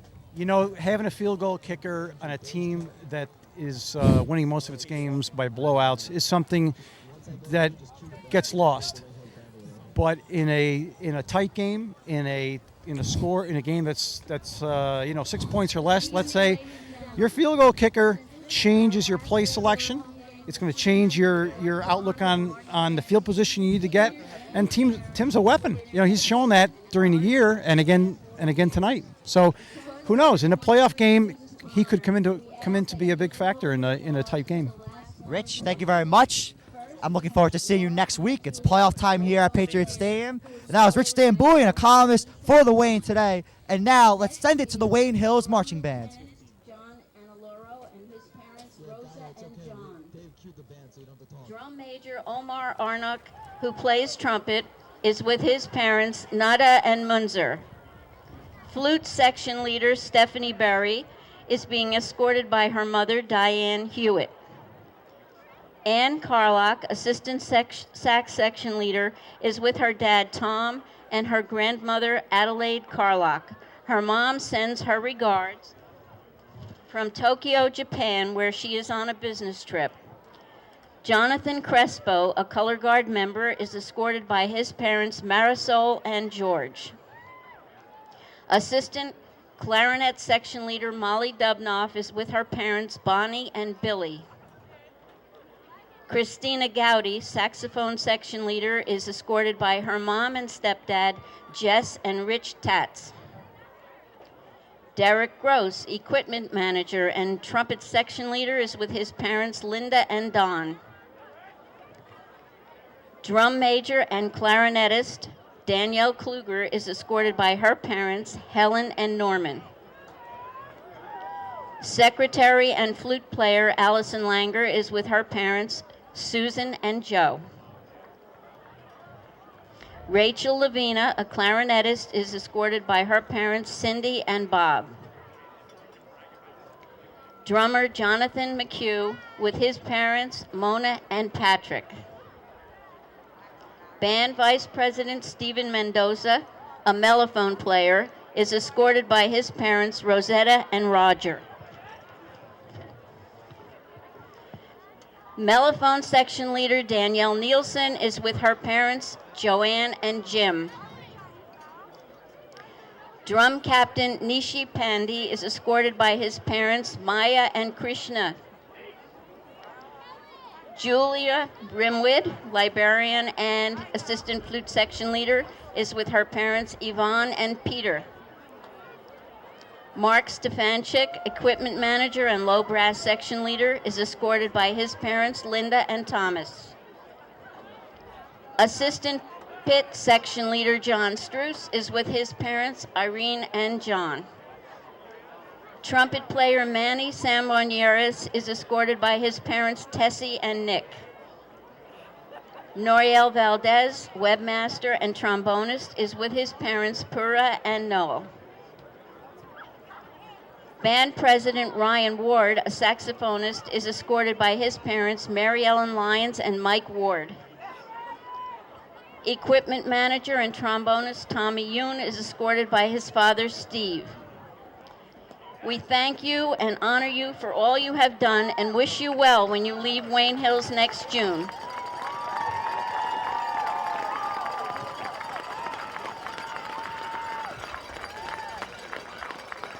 Now we will present our field show, Portrait of a Superhero.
Ladies and gentlemen, let's have a standing round of applause for the Wayne Hills Patriot Marching Band.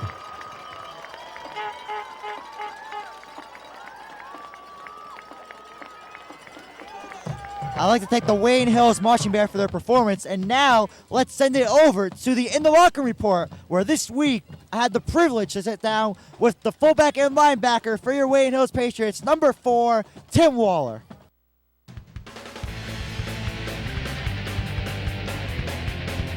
Good evening and welcome to the 4th edition of the In the Locker Report. I'm David Suntup, and today I'm standing by with number 4, fullback and middle linebacker for your Wayne Hills Patriots, Tim Waller. So Tim, last week you beat Farrell on 35-0, 36-game winning streak, your 5th shutout. What's been the key to all these shutouts for the defense? Well, there's 2 things you can attribute to our success. Number 1 is that we're very well prepared. Our coaches let us know information they're running and all the plays to expect. And we run the plays so many times in practice that when we see it in the game, we're right there to make a play. And number 2, we're a very athletic defense. Although we're small compared to most Wayne Hills years, we're very fast and we can make plays.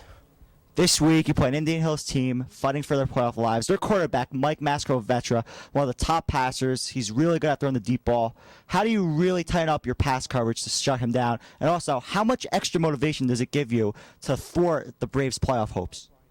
Well, we're going to mix it up on defense. We'll bring some pressure. We're not going to let him get comfortable in the pocket. He's not a good runner, but he can throw the ball, so we're definitely going to bring some pressure. We're going to mix in some 2-deep and 3-deep coverages, also play some man. And, yeah, now we know that they need to win this game to make it to the playoffs, so they're going to be at their best game, so we're going to have to step it up and play and keep them from getting to the playoffs and keep our win streak going. Saturday, it's senior night.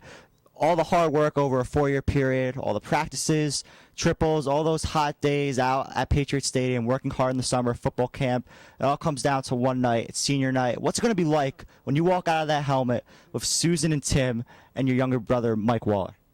It's going to be a great feeling. I mean, I remember coming to Wayne Hills as a freshman, not knowing what to expect, then going through triple sophomore year, junior year, even this year, and it was really hard. And now, looking back, it was all worth it, and I'm glad that I got to share the Wayne Hills football experience. Tim, last season you had a great season. But when it came playoff time, you really stepped up your game. Key interceptions, key tackles, key sacks. You were clearly one of the top defensive playmakers for the Patriots. Now, after Indian Hills, it's playoff time again. What do you have to do to really up your game in the playoffs this time around? Well, we can't get up. We can't let up. We can't become complacent with winning. Teams are going to try to knock us off the top. That's the way it is. So we're going to have to step up our game and keep playing hard. We have to stop with the mistakes and stupid penalties that we've been making during the regular season. And we need to stop fumbling and throwing interceptions. Even though Jimmy's been good with that this year, he's actually been really good. We need to stop with the mistakes and start playing perfect Wayne Hills football if we're going to win the state championship again this year. Tim, you've played with some fantastic linebackers, Mike Fulham and Justin Dubow, just to name a few. What did you learn from Mike Fulham and Justin Dubow, and that's helped you evolve into the player that you are today? Well, Justin Dubow is a natural-born leader. He knew everything that was going on, and from him, I learned that you have to be a vocal leader out there, and you have to lead by example. And Mike Fulham was also out there making plays all the time. He was a playmaker, and basically from them, I learned that when it comes down to it, you're gonna have to be the one that makes the big play when it counts. Tim, as one of the 5 captains on this team, what do you have to do to make sure that the rest of the team is mentally and physically prepared for the playoffs? Everyone needs to just focus on the game. Everything besides football has to come second to them. They have to get sleep, eat, watch film, and study and prepare for the big game. They can't let anything else distract them. That's it. Stay focused. If people don't know Tim Waller is one of the best academic students in the class of 2008. So, Tim, you're going for 2 very hard feats to accomplish. The first feat, trying to go undefeated all 3 years on varsity. And the second feat is getting straight A's every marking period since the 4th grade. Tim, what do you think is a tougher feat? Going undefeated and winning 3 state championships as a Wayne Hills football Patriot, or getting straight A's since the 4th grade every marking period? What do you think is tougher to accomplish? I don't know. They're both different. School and football are 2 different things. School, they both involve dedication and hard work, but they're 2 different things. Football is a lot very physical, mental too, but more physical. With school, I'm just motivated for school because I know that the football fields only bring you so far in life, and if you want to be successful in the workplace, you're gonna have to get good grades and go to a good school and graduate. But I don't know. Definitely winning the 3 state championships and going for a 4th one this year, 4th in a row, was very challenging. But I don't know. I really couldn't say which one's harder. So, Tim, you've won 36 games in a row. What do you have to really work on to go 3-0 in the playoffs and win your 4th straight state championship? We have to play perfect football. Again, we have to eliminate our mistakes and just stay focused. And yeah, just stay focused. And we got to play. We can't lose sight of our goal, and we can't let other things get in our way, and we can't become complacent with winning. We have to keep pushing forward and not let anyone knock us off the top. Tim, thank you very much. Best of luck on Saturday against Indian Hills. That was Tim Waller, fullback and middle linebacker for your Wayne Hills Football Patriots, and we'll be right back after a short break.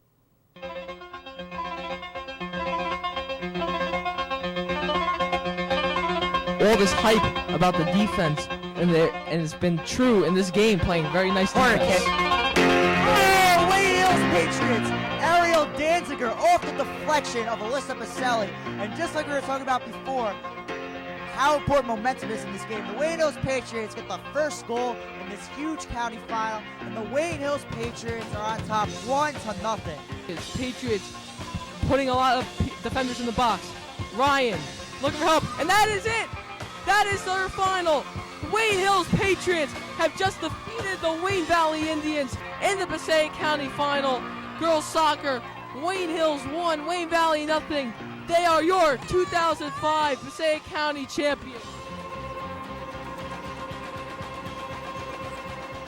And everybody, welcome back to our North Bergen Interscholastic Athletic League coverage of the Wayne Hills Patriots versus the Indian Hills Braves. Our new crew for the second half is as follows. I am your play-by-play, Aaron Plshnick, along with my color commentators, Brian Dubow and Sean Yu.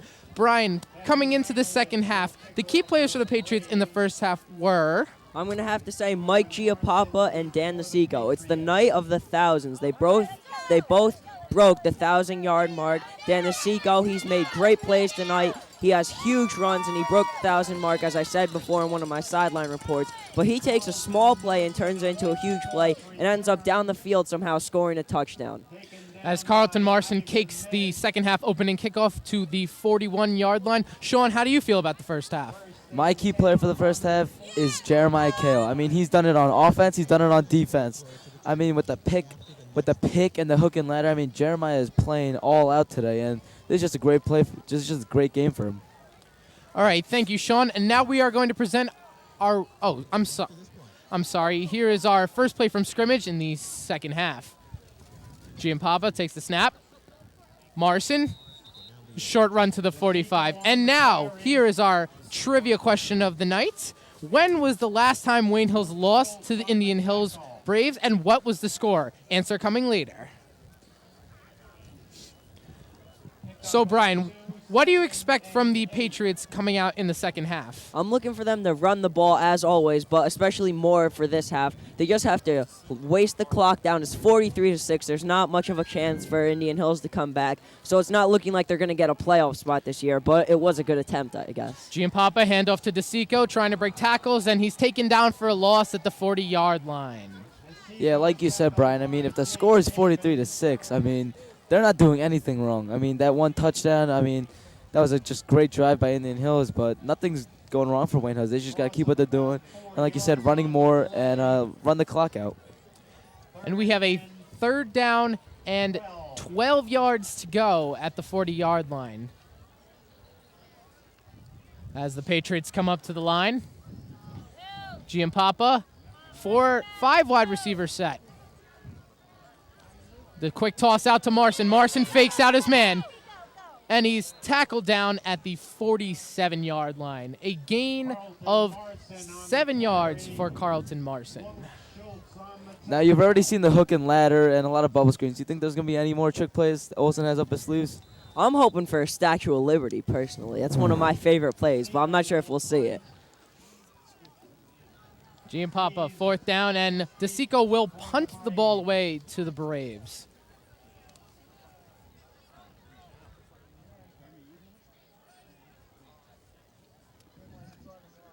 Here's the snap. DeSico Fields kicks the ball. And a fair catch is called for at the 27-yard line, which is where the Indian Hills Braves will take over. Guys, this game looks like it's pretty much out of reach with Hills leading 43-6.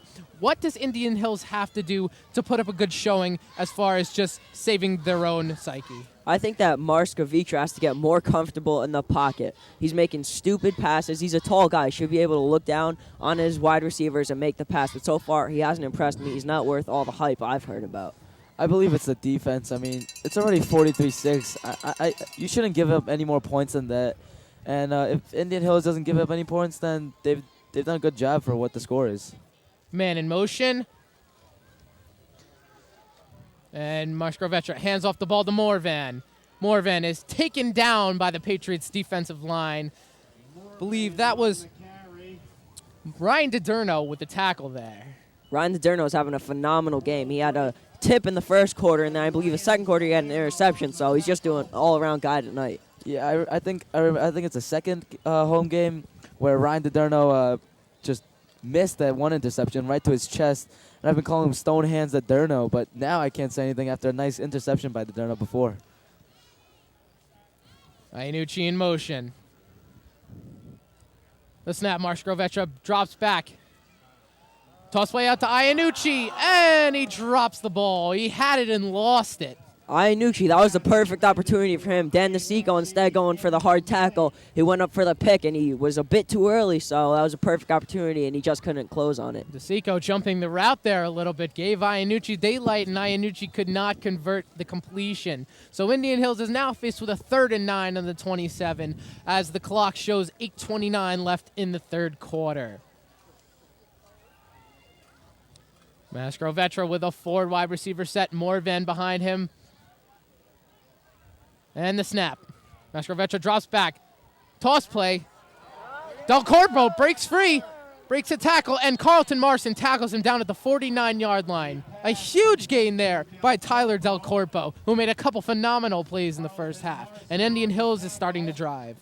I believe Brian Ogden missed that tackle. He's got to do a better job of wrapping up and not letting that player out. That shouldn't have been a first down, but it turned into one. But it definitely won't cost them the game, but it's just another mistake. Yeah, this is definitely what Indian Hills like to see, just going deep, just passing like crazy like they did in the first drive they had, scoring the touchdown. If they keep this up, I think they'll put a couple more points on the board.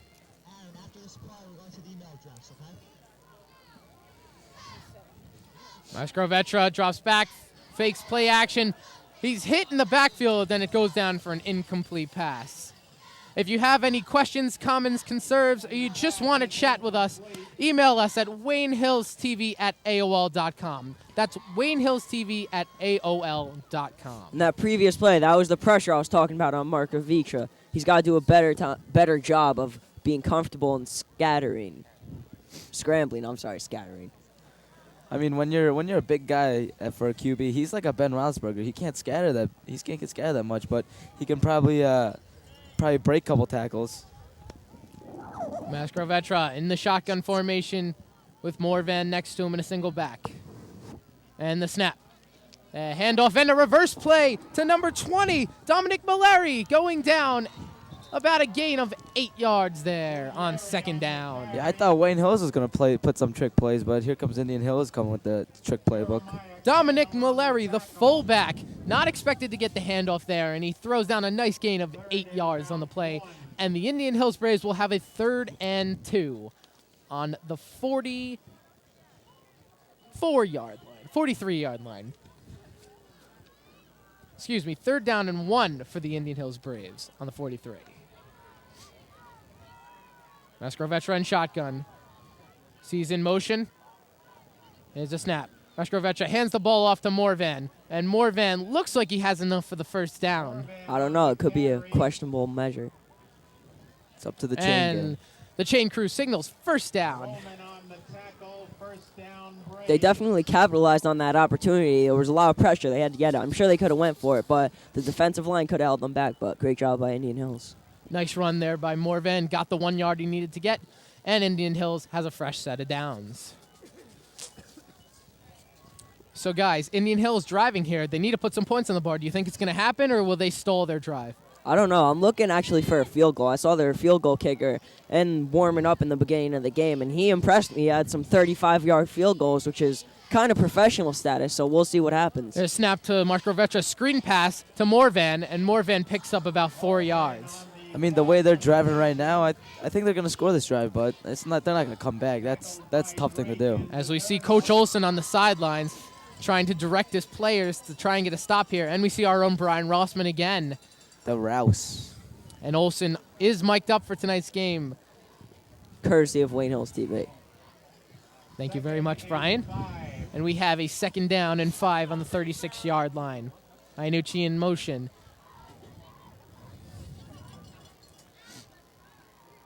Here's the snap.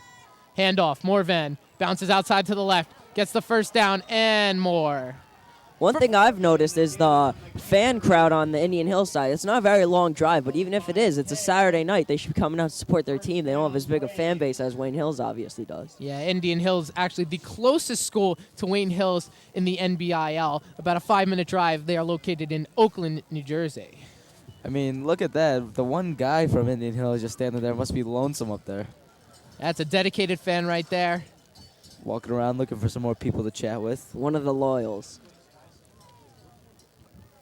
Snap to Mastrovetra, play action fake, tosses the ball out. Iannucci breaks a tackle, and he's running toward the left side. He's got an opening on the field. He takes it down to the 15-yard line.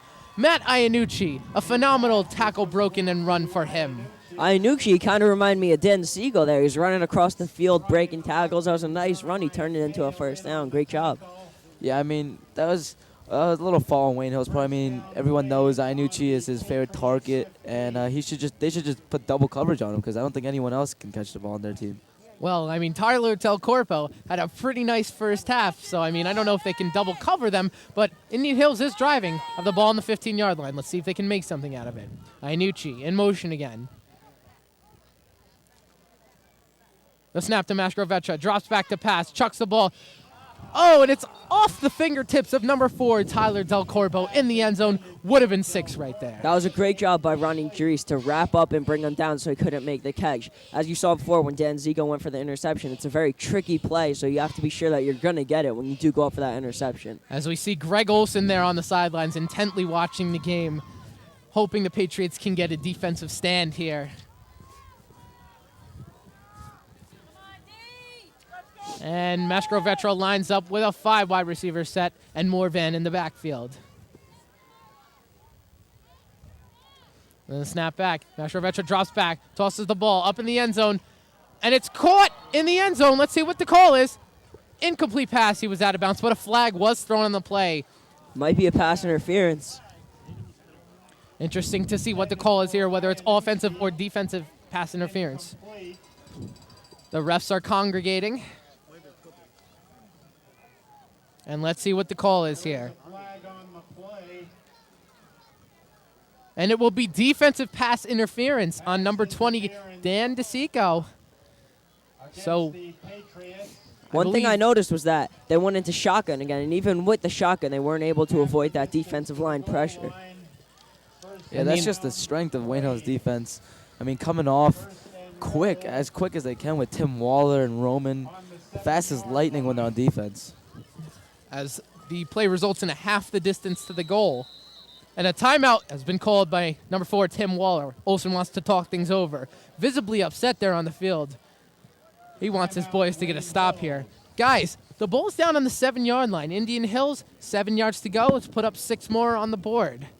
Looks like they're about to score. I mean, they're definitely in the red zone, so if they do go for a 4th down, they're obviously going to go for it. No field goals. It's 43-6, so field goal is going to do nothing for you. Yeah, I think 4th down, it's not an option that they will end up going for it. Whether they score or not, it'll be interesting to see. The Patriots have had some interesting goal line situations this year. We bring up the game at Mawa. They had a 4th down goal line stand against them to prevent them from bringing the game into a 7-point difference. Let's see if they can hold Indian Hills here in what would seem to be the nail in the coffin, even though there's only 4 minutes and 5 seconds in the 3rd quarter. Yeah, Olsen seems, I'm going to call a pick right here because Olsen's just motivating their players. I think it's going to be a pick. It's a broad call.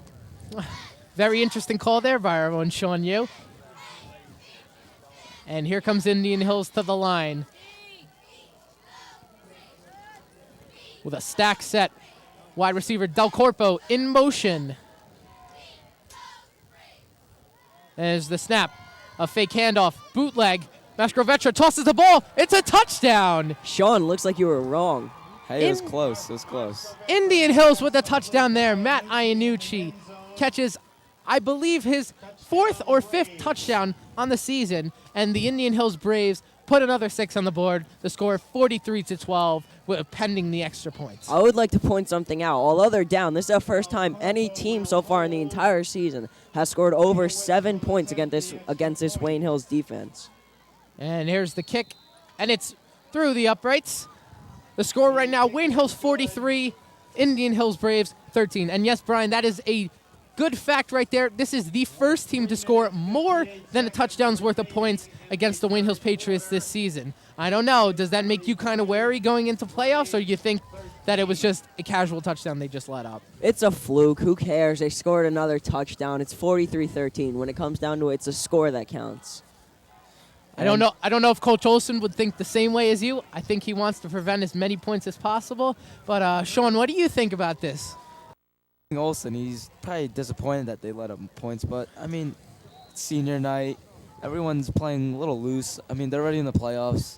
I don't think there's much to be worried about right now. Guys, we're looking at the Patriots' first offensive possession in the second half. Are we going to see Mike Quinn now or in the fourth quarter? I'm hoping to see Mike Quinn. He's one of my great childhood friends, and he's a great quarterback. He's a tall guy, and he's got a heck of an arm. I think it's kind of early. I mean, maybe fourth. If he's in, then he's in, and I hope he does well. And here's Heinowitz with the kickoff. It's a nice kick, and it'll be fielded by Marson. Marson grabs the ball at the 4-yard line. And there's a wide open hole in the middle. He breaks through, and he fumbles the ball. The ball is fumbled, and Indian Hills recovers. And boy, this is swinging momentum in Indian Hills' favor. A recovery of the ball at about the 22-yard line, and Indian Hills will have a 1st and 10 in Wayne Hills territory. That was a broad statement by Carlton Marson. He could have let it go into the end zone and get a touchback, but he decided to try to run it, and it was looking good until he fumbled it. It's a rare occasion, but now it might cost them some more points. Yeah, Wayne Hills fans better stay in their seat. I mean, guys, this was actually the 4th lost fumble by Marson in the last 5 weeks. Starting with that Old Japan game, very interesting. Carlton Marson having some trouble holding onto the ball as of the last couple weeks.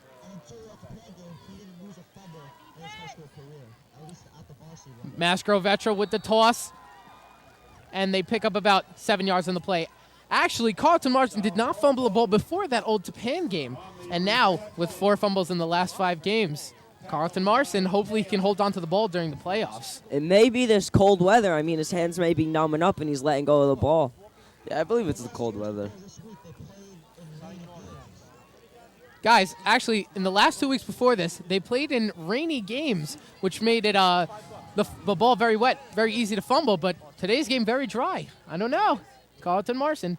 As I said before, it's very cold. Mastrovetra hand off to Morvan. Morvan breaks it up the side. Breaking tackles. Morvan down to about the 6-yard line. A nice run there by Robert Morvan. Olson's certainly not happy now. From what it seems, it looks like they're going to score again and make this 20-43. Indian Hills looking to capitalize on that mistake by Carlton Marson.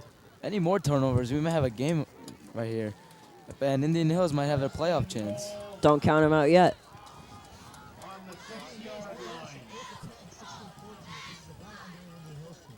The Indian Hills team is actually a very underrated team. They only lost to Old Japan 16-14. So, I mean, they're not a bad team.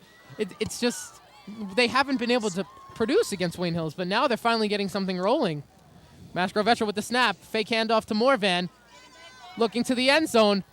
Oh, and he caught that and dragged his feet. Touchdown by number 20, Dominic Maleri, the fullback. And Indian Hills pulls the game even closer with the score right now, 43-19.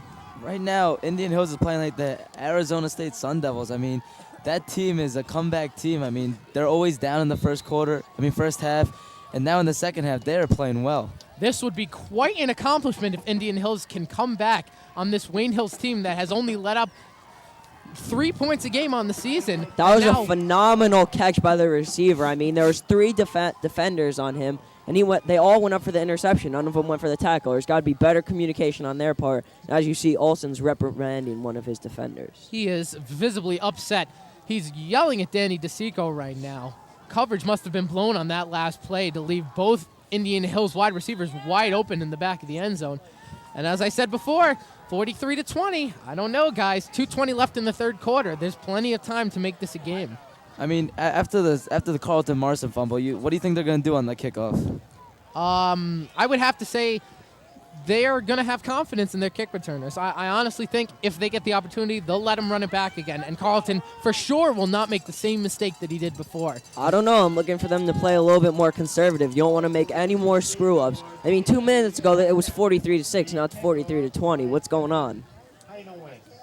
And Heinowitz will kick the ball off to the Patriots again. Be interesting. How early do you think is the right time to kick an onside kick? I don't know. I saw Kyle Hannenberg. He was audibling something, so there might be a trick play coming up here. As Heinowitz ready to kick. And he's going for the onside kick. But it looks like it was recovered by the Patriots. Yeah, it's never too early to go with the onside kick, especially when you want to get into the playoffs. And Indian Hills is doing whatever they can to get into the playoffs right now. That was a great job by Kyle Hannenberg. I mean, we were just thinking they were going to do a normal kick, but they went with the onside kick. Kyle Hannenberg, he visualized it, he saw it, he made the adjustments, and he helped out his team. Now, Giampapa back out to the game. We thought we might see Mike Quinn, but not after what's happened so far in this third quarter. Giampapa back out there. Do you think the Patriots will respond with a quick score of their own? I don't know. I thought they were going to run it, but they may just try to be aggressive now, come out, score, and say, hey, we're still here, we're going to win. Giampapa pitched to DeSico. DeSico out to the left side, and he brings it down to about the 50, and there's a flag at the end of the play. And it's an illegal contact penalty on the Patriots. That'll back them up about 5 yards. Definitely not what they hope to see. Olsen's probably furious right now. When they watch the tapes, I have fear for the Wayne Hills players right now. I'm sorry, I was wrong. That is actually a holding penalty on the Patriots. So that'll back them up 10 yards. Property to John Brandel came up with that call. Thank you, John Brandel, for helping us with that call. And the Patriots will have the ball on the 39-yard line, first down and 20 yards to go. The Patriots have to be careful. I mean, they have a big lead this game. But in future games, they might not have as big of a cushion to fall back on against these teams if they keep making mistakes like these. Especially against teams like Old Japan, you can't make mistakes like these. Patriots up to line. Giampapa fakes the handoff to DeSico. And now he's going to throw the screen ball to DeSico. DeSico up to about... He fumbled the ball out of bounds, actually. But the Patriots maintain possession.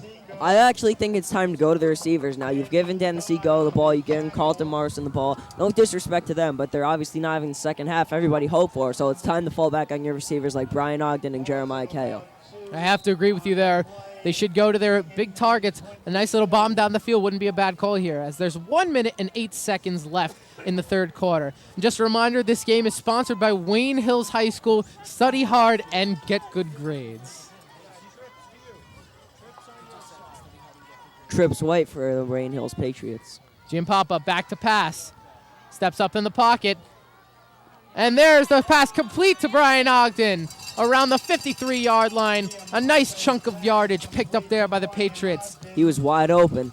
Wide open is correct. Yeah.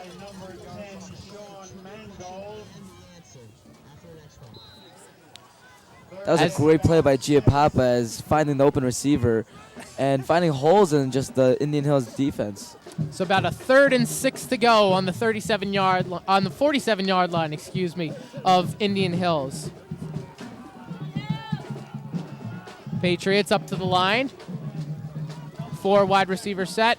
DeSico in the backfield. Marson in the backfield. Giampapa back to pass. Tosses the ball out, and that's complete to number 5, Brian Ogden.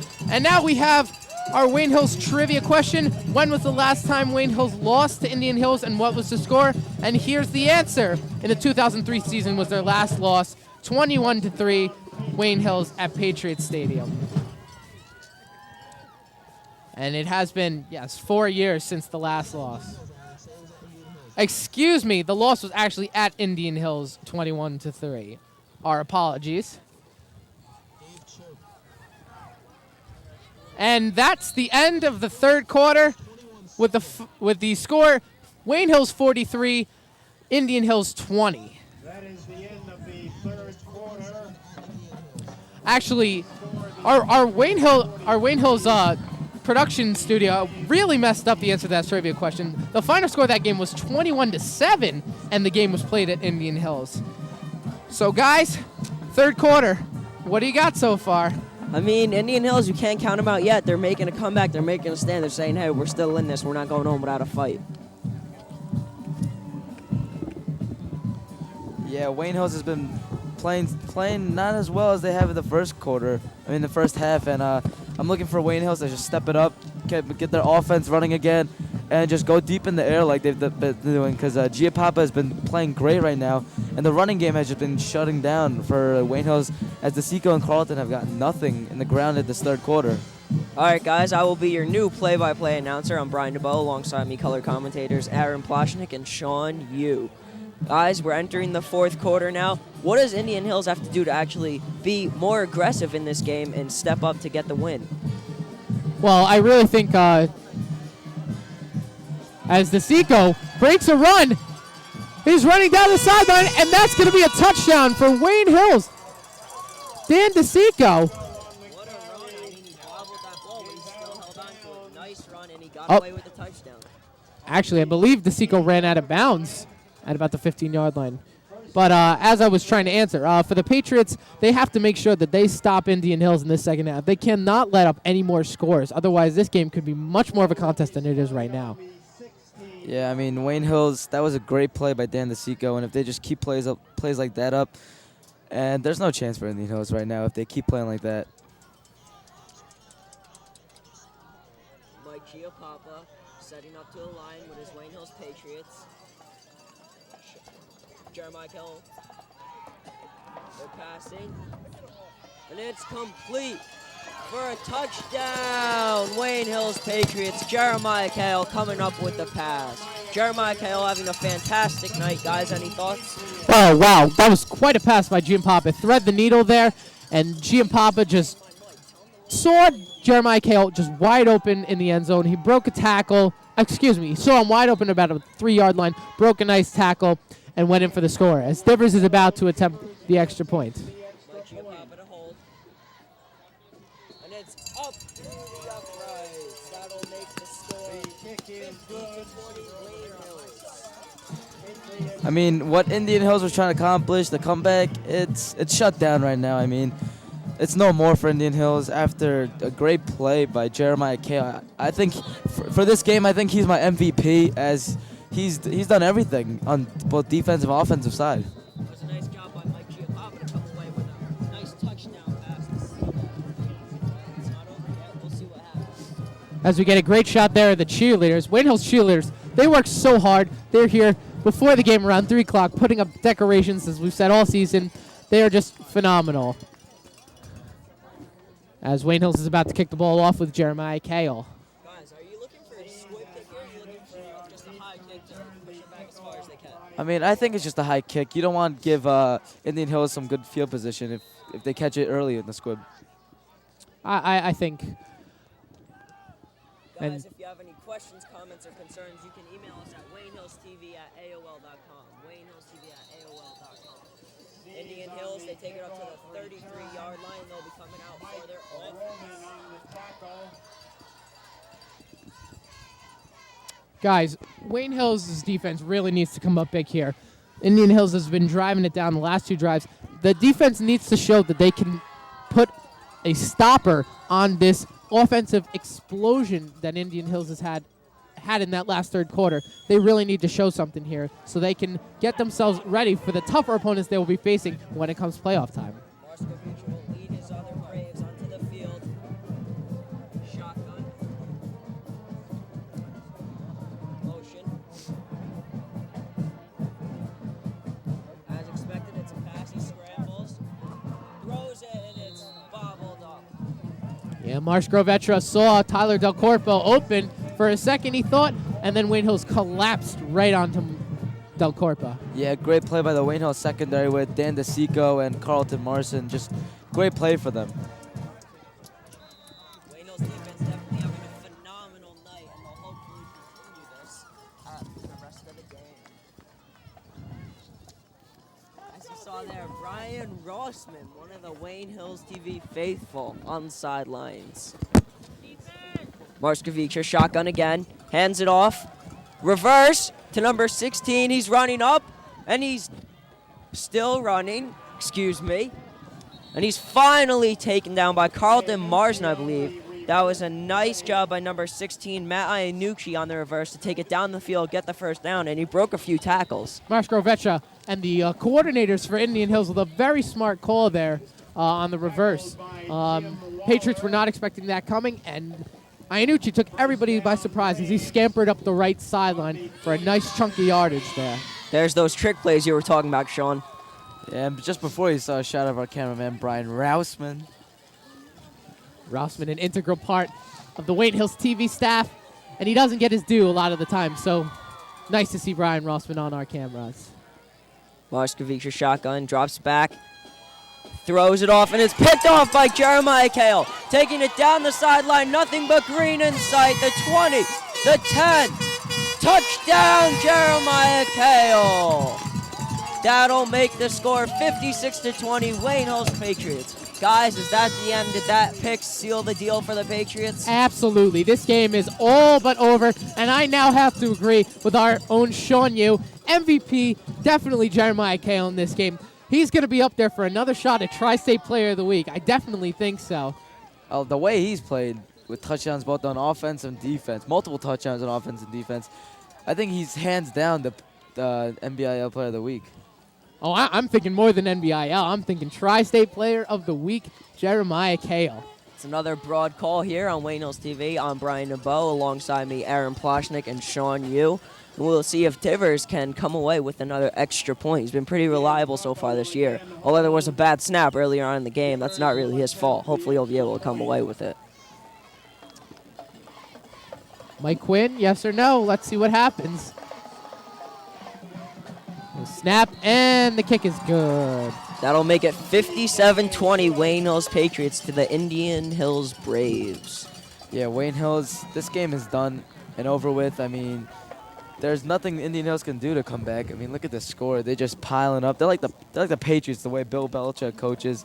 I mean, piling up the score as even though they're up by a lot. And I'm looking for Wayne Hills to come into this playoff with a lot of momentum.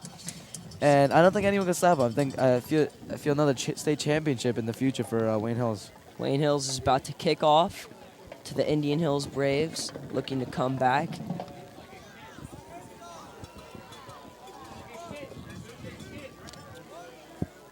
You know, guys, I have to say, senior night looks like it's been a good night for Wayne Hills so far. Just phenomenal play from all the seniors. I mean, and juniors too. Ryan DeDerno had a pretty solid game so far too. But Jeremiah Kale, Dan DeSico, Mike Chiampapa, Mike Roman, the big seniors coming through for the Patriots and putting them up by 37 points now. As you see there, Brian Rossman again and Mike Botwinick as Jeremiah Kale's up to kick. It's a squib kick, bobbling down the middle, and it's picked up by Indian Hills. They run it back, and I believe that was number 2, Brian Sees.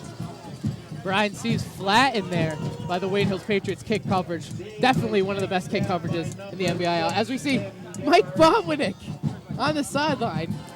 Looks like dancing with the stars over there. Yes. Our own Michael Botwinick, another member of our Wayne Hills TV crew, enjoying himself on this wonderful November evening. Patriot football, gotta love it. As the Indian Hills will take the ball at the 23-yard line. Marskovic in shotgun, as always. Seems to be working for them so far.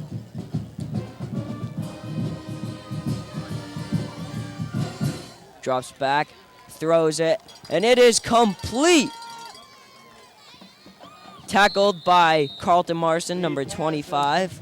You know, I'm not sure, but it looked like Marson grabbed his face mask there. I don't think the referee saw it, but he definitely grabbed his face mask there. Yeah, it looked like a face mask to me, but that throw was just a bullet. That was Brett Favre-esque. Marshko Vetra, as Andrew and Dave stated out earlier in the broadcast, an all-county baseball player, phenomenal member of that baseball team. He's got an arm.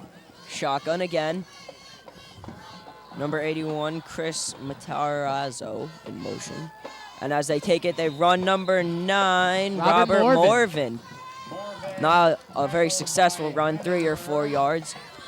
Indian Hills' running attack has been the rise and fall of their team this season. Some games, Morvan has a great game rushing. Other games, such as today, he doesn't have a phenomenal game rushing. And that normally is the cause of wins and losses for this Indian Hills team. And unfortunately, we will not end up seeing this Indian Hills team in the playoffs. But they did put up a great fight here today against the Patriots. Not a reliable guy at all. Marskavitra drops back. Nice dump pass to number 16, Matt Iannucci, their top receiver, and he's finally taken down behind the line of scrimmage. Well, Brian, he was still up on that play. Yeah, Mike Roman put a great hit on him, and he just stood him up right there. Mike Roman, known to be a fierce hitter, and Iannucci just took it like a champ. I like to point out one thing. I mean, other than Wayne Hills, all the sports this season are playing well. The boys soccer team just beat the #1 team, Sparta, and the girls soccer team is doing very well, going to the semifinals. You think there's something up with the Wayne Hills coaches putting a performance on for all the sports? You know, I think it's something in the autumn water. I don't know. Just the Patriots sports teams in autumn are just playing wonderful sports. I mean, soccer's, both teams are in the state semifinals. Wayne Hills football, 9-0 season. What more could you ask for? Marskavitra, I don't even know who that was intended to, but it was thrown out of bounds there. And I see he keeps calling people, and they were going to be used for protection, but they're not being used, and they're not getting the job done. He's getting a lot of pressure on him from this Wayne Hills defensive line. He's definitely not doing a good job. He doesn't seem very comfortable. You know, I think that ball was intended for number 82, Greg Olson, on the Wayne Hills sidelines. He was trying to pass to a real tight end out there. Good joke. Yes, I meant 82 for the Bears. As Mike McHugh points out, he's not wearing his jersey tonight. The Bears aren't playing tonight, Aaron. The Bears actually have a bye this week. That's why Greg Olson was able to attend our game. Marskavitra shotgun, as always. Faulty play action. And he's blindsided from behind. He fumbles the ball. We'll see who it's recovered by. Patriots.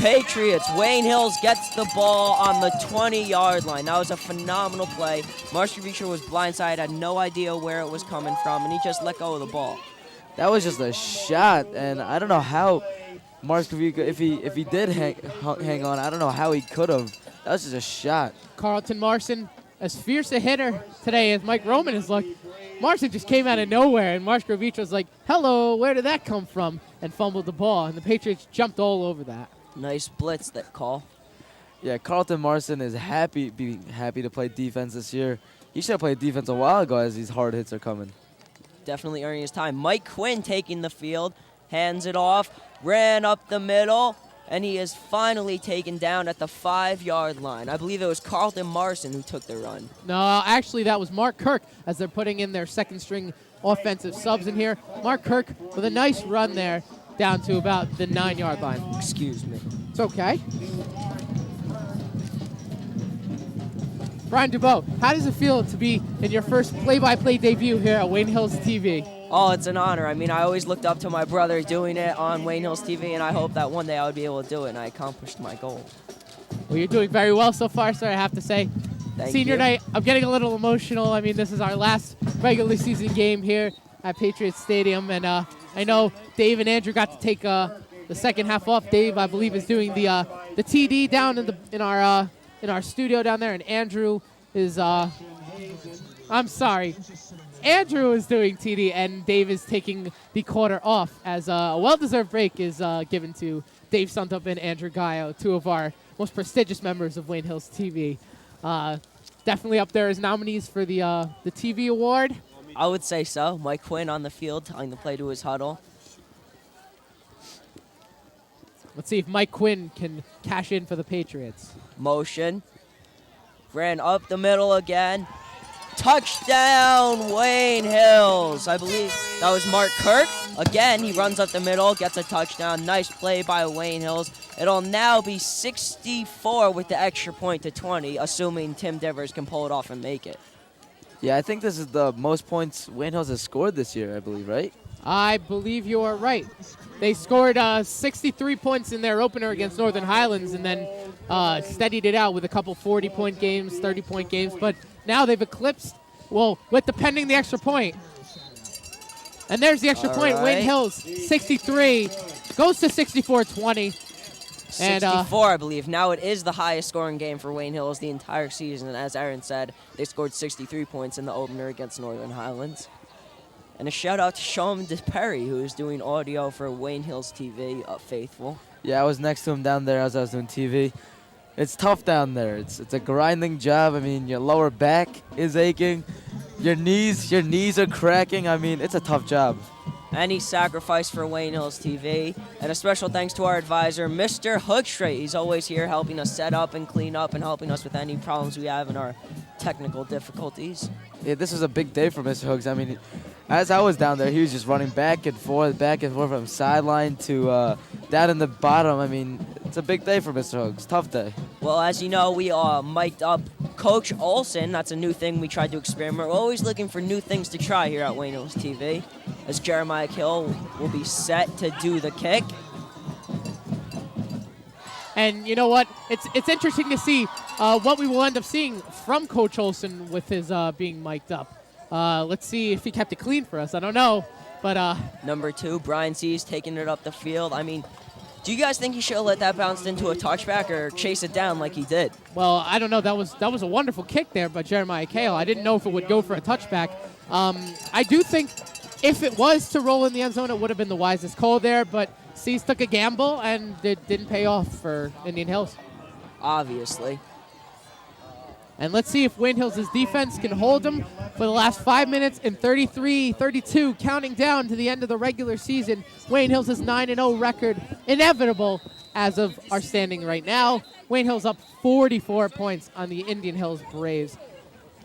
As a timeout is taken, I believe by the Wayne Hills Patriots. So guys, do you have any thoughts on the game so far? I mean, what thoughts can you have other than great play, both on defense and offense? And I mean, all Wayne Hill should be thinking is the playoffs, and another state championship. Guys, don't be surprised if we see Mike Vigorita coming up very soon. Mike Vigorita, dedicated Wayne Hills football player, has played for all 4 years. Unfortunately, hadn't earned a starting job as of yet. Let's see if we see a little bit of Mike Vigorita in this game right now. I hope so. He's such a good guy. A Wayne Hills faithful.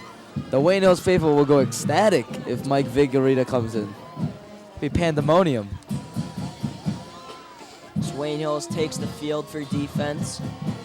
I am your play-by-play announcer, Brian Dubow. Alongside me again, Aaron Plshnick and Sean Yu. And now Wayne Indian Hills coming out with 4 receivers. I'm sure Aaron was about to say that.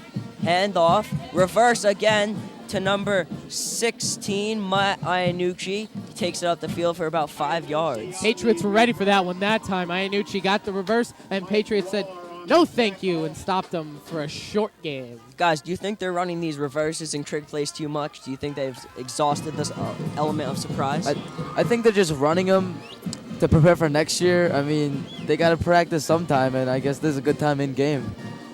I know we would like to see Wayne Hills run some trick plays. We won't see that too often. But marks of featuring shotgun. Motion number 20, Dominique Muliari. As number 9 takes it up the field for about 3 yards, Robert Morvan.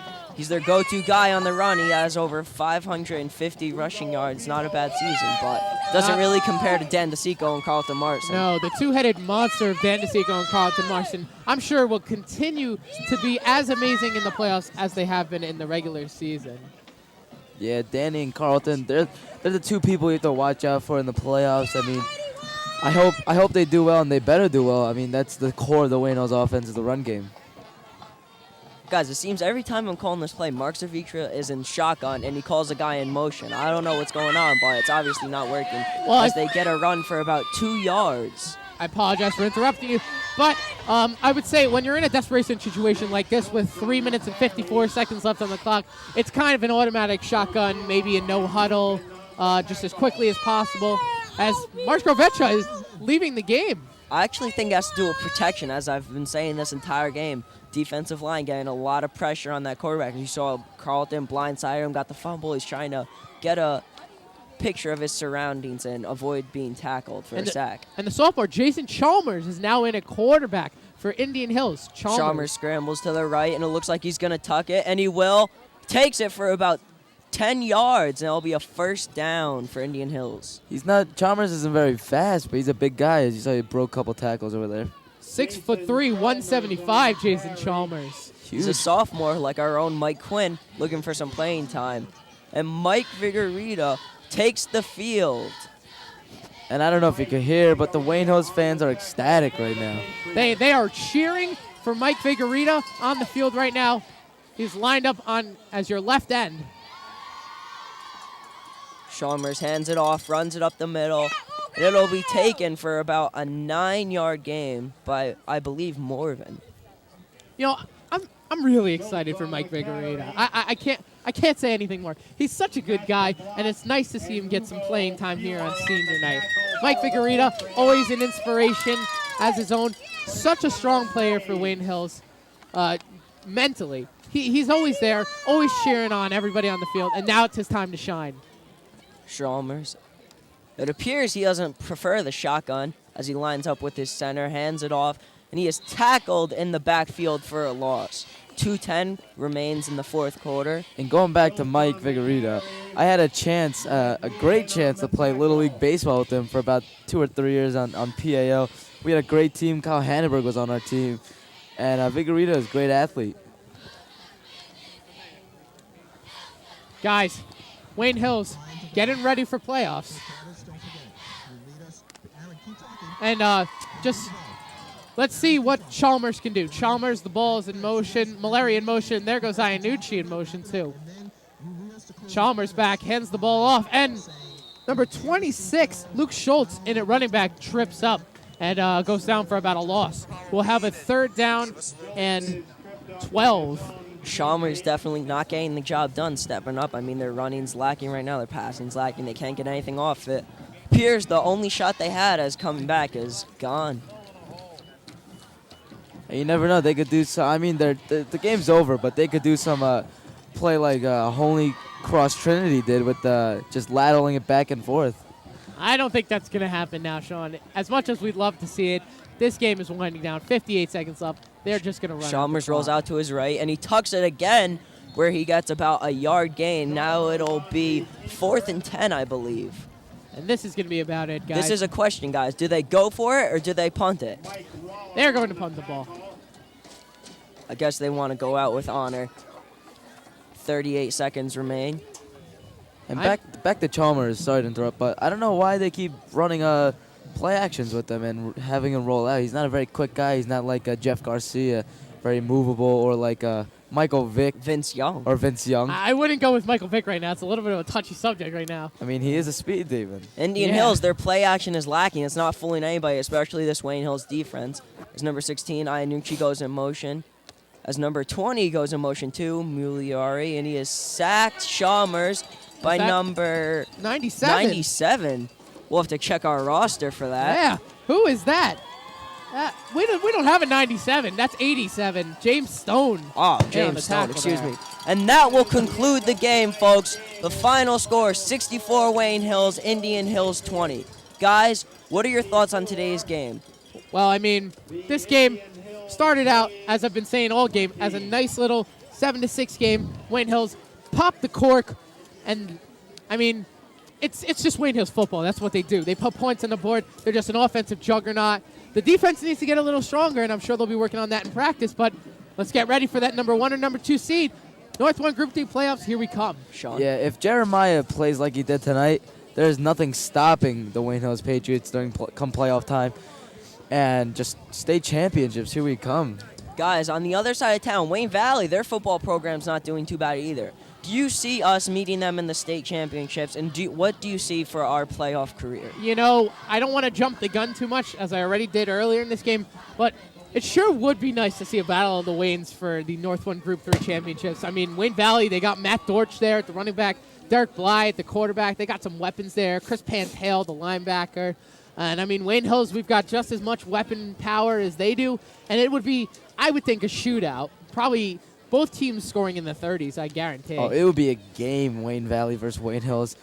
It'd be a great showing for everyone in Wayne. The mayor would be happy. I mean, having both Wayne teams in the state championship. And if that happens, I mean, it's going to be a great game.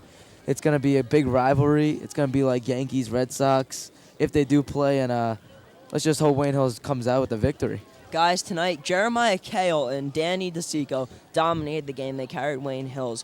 Do you see them being the MVP as playoffs progress, or do you see anybody else stepping up? Well, I think there's a lot of MVPs on this team. There's not just one. Everybody's an integral part of this Wayne Hills team. I think everybody is the MVP for the playoffs. But, I mean, if I had to pick one, I would probably say it's going to end up being DeSico. He's just too much of a force, and I don't think anybody can handle him. But just as I have this second, it is senior night today, and I'd just like to shout out to all the senior football players, all the senior band leaders, and just everybody involved in Wayne Hills TV.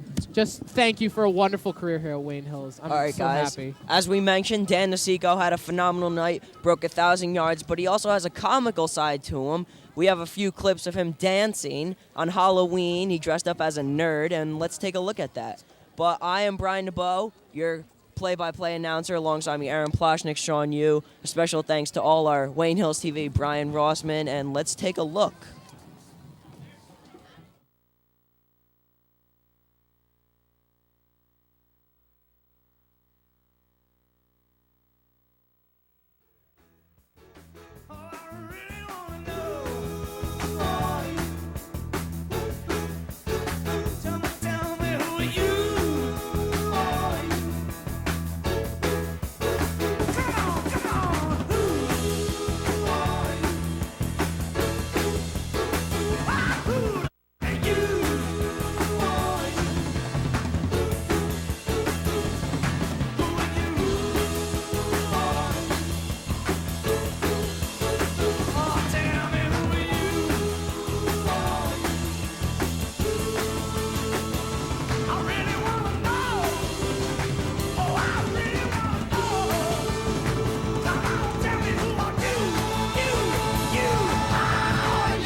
We're good.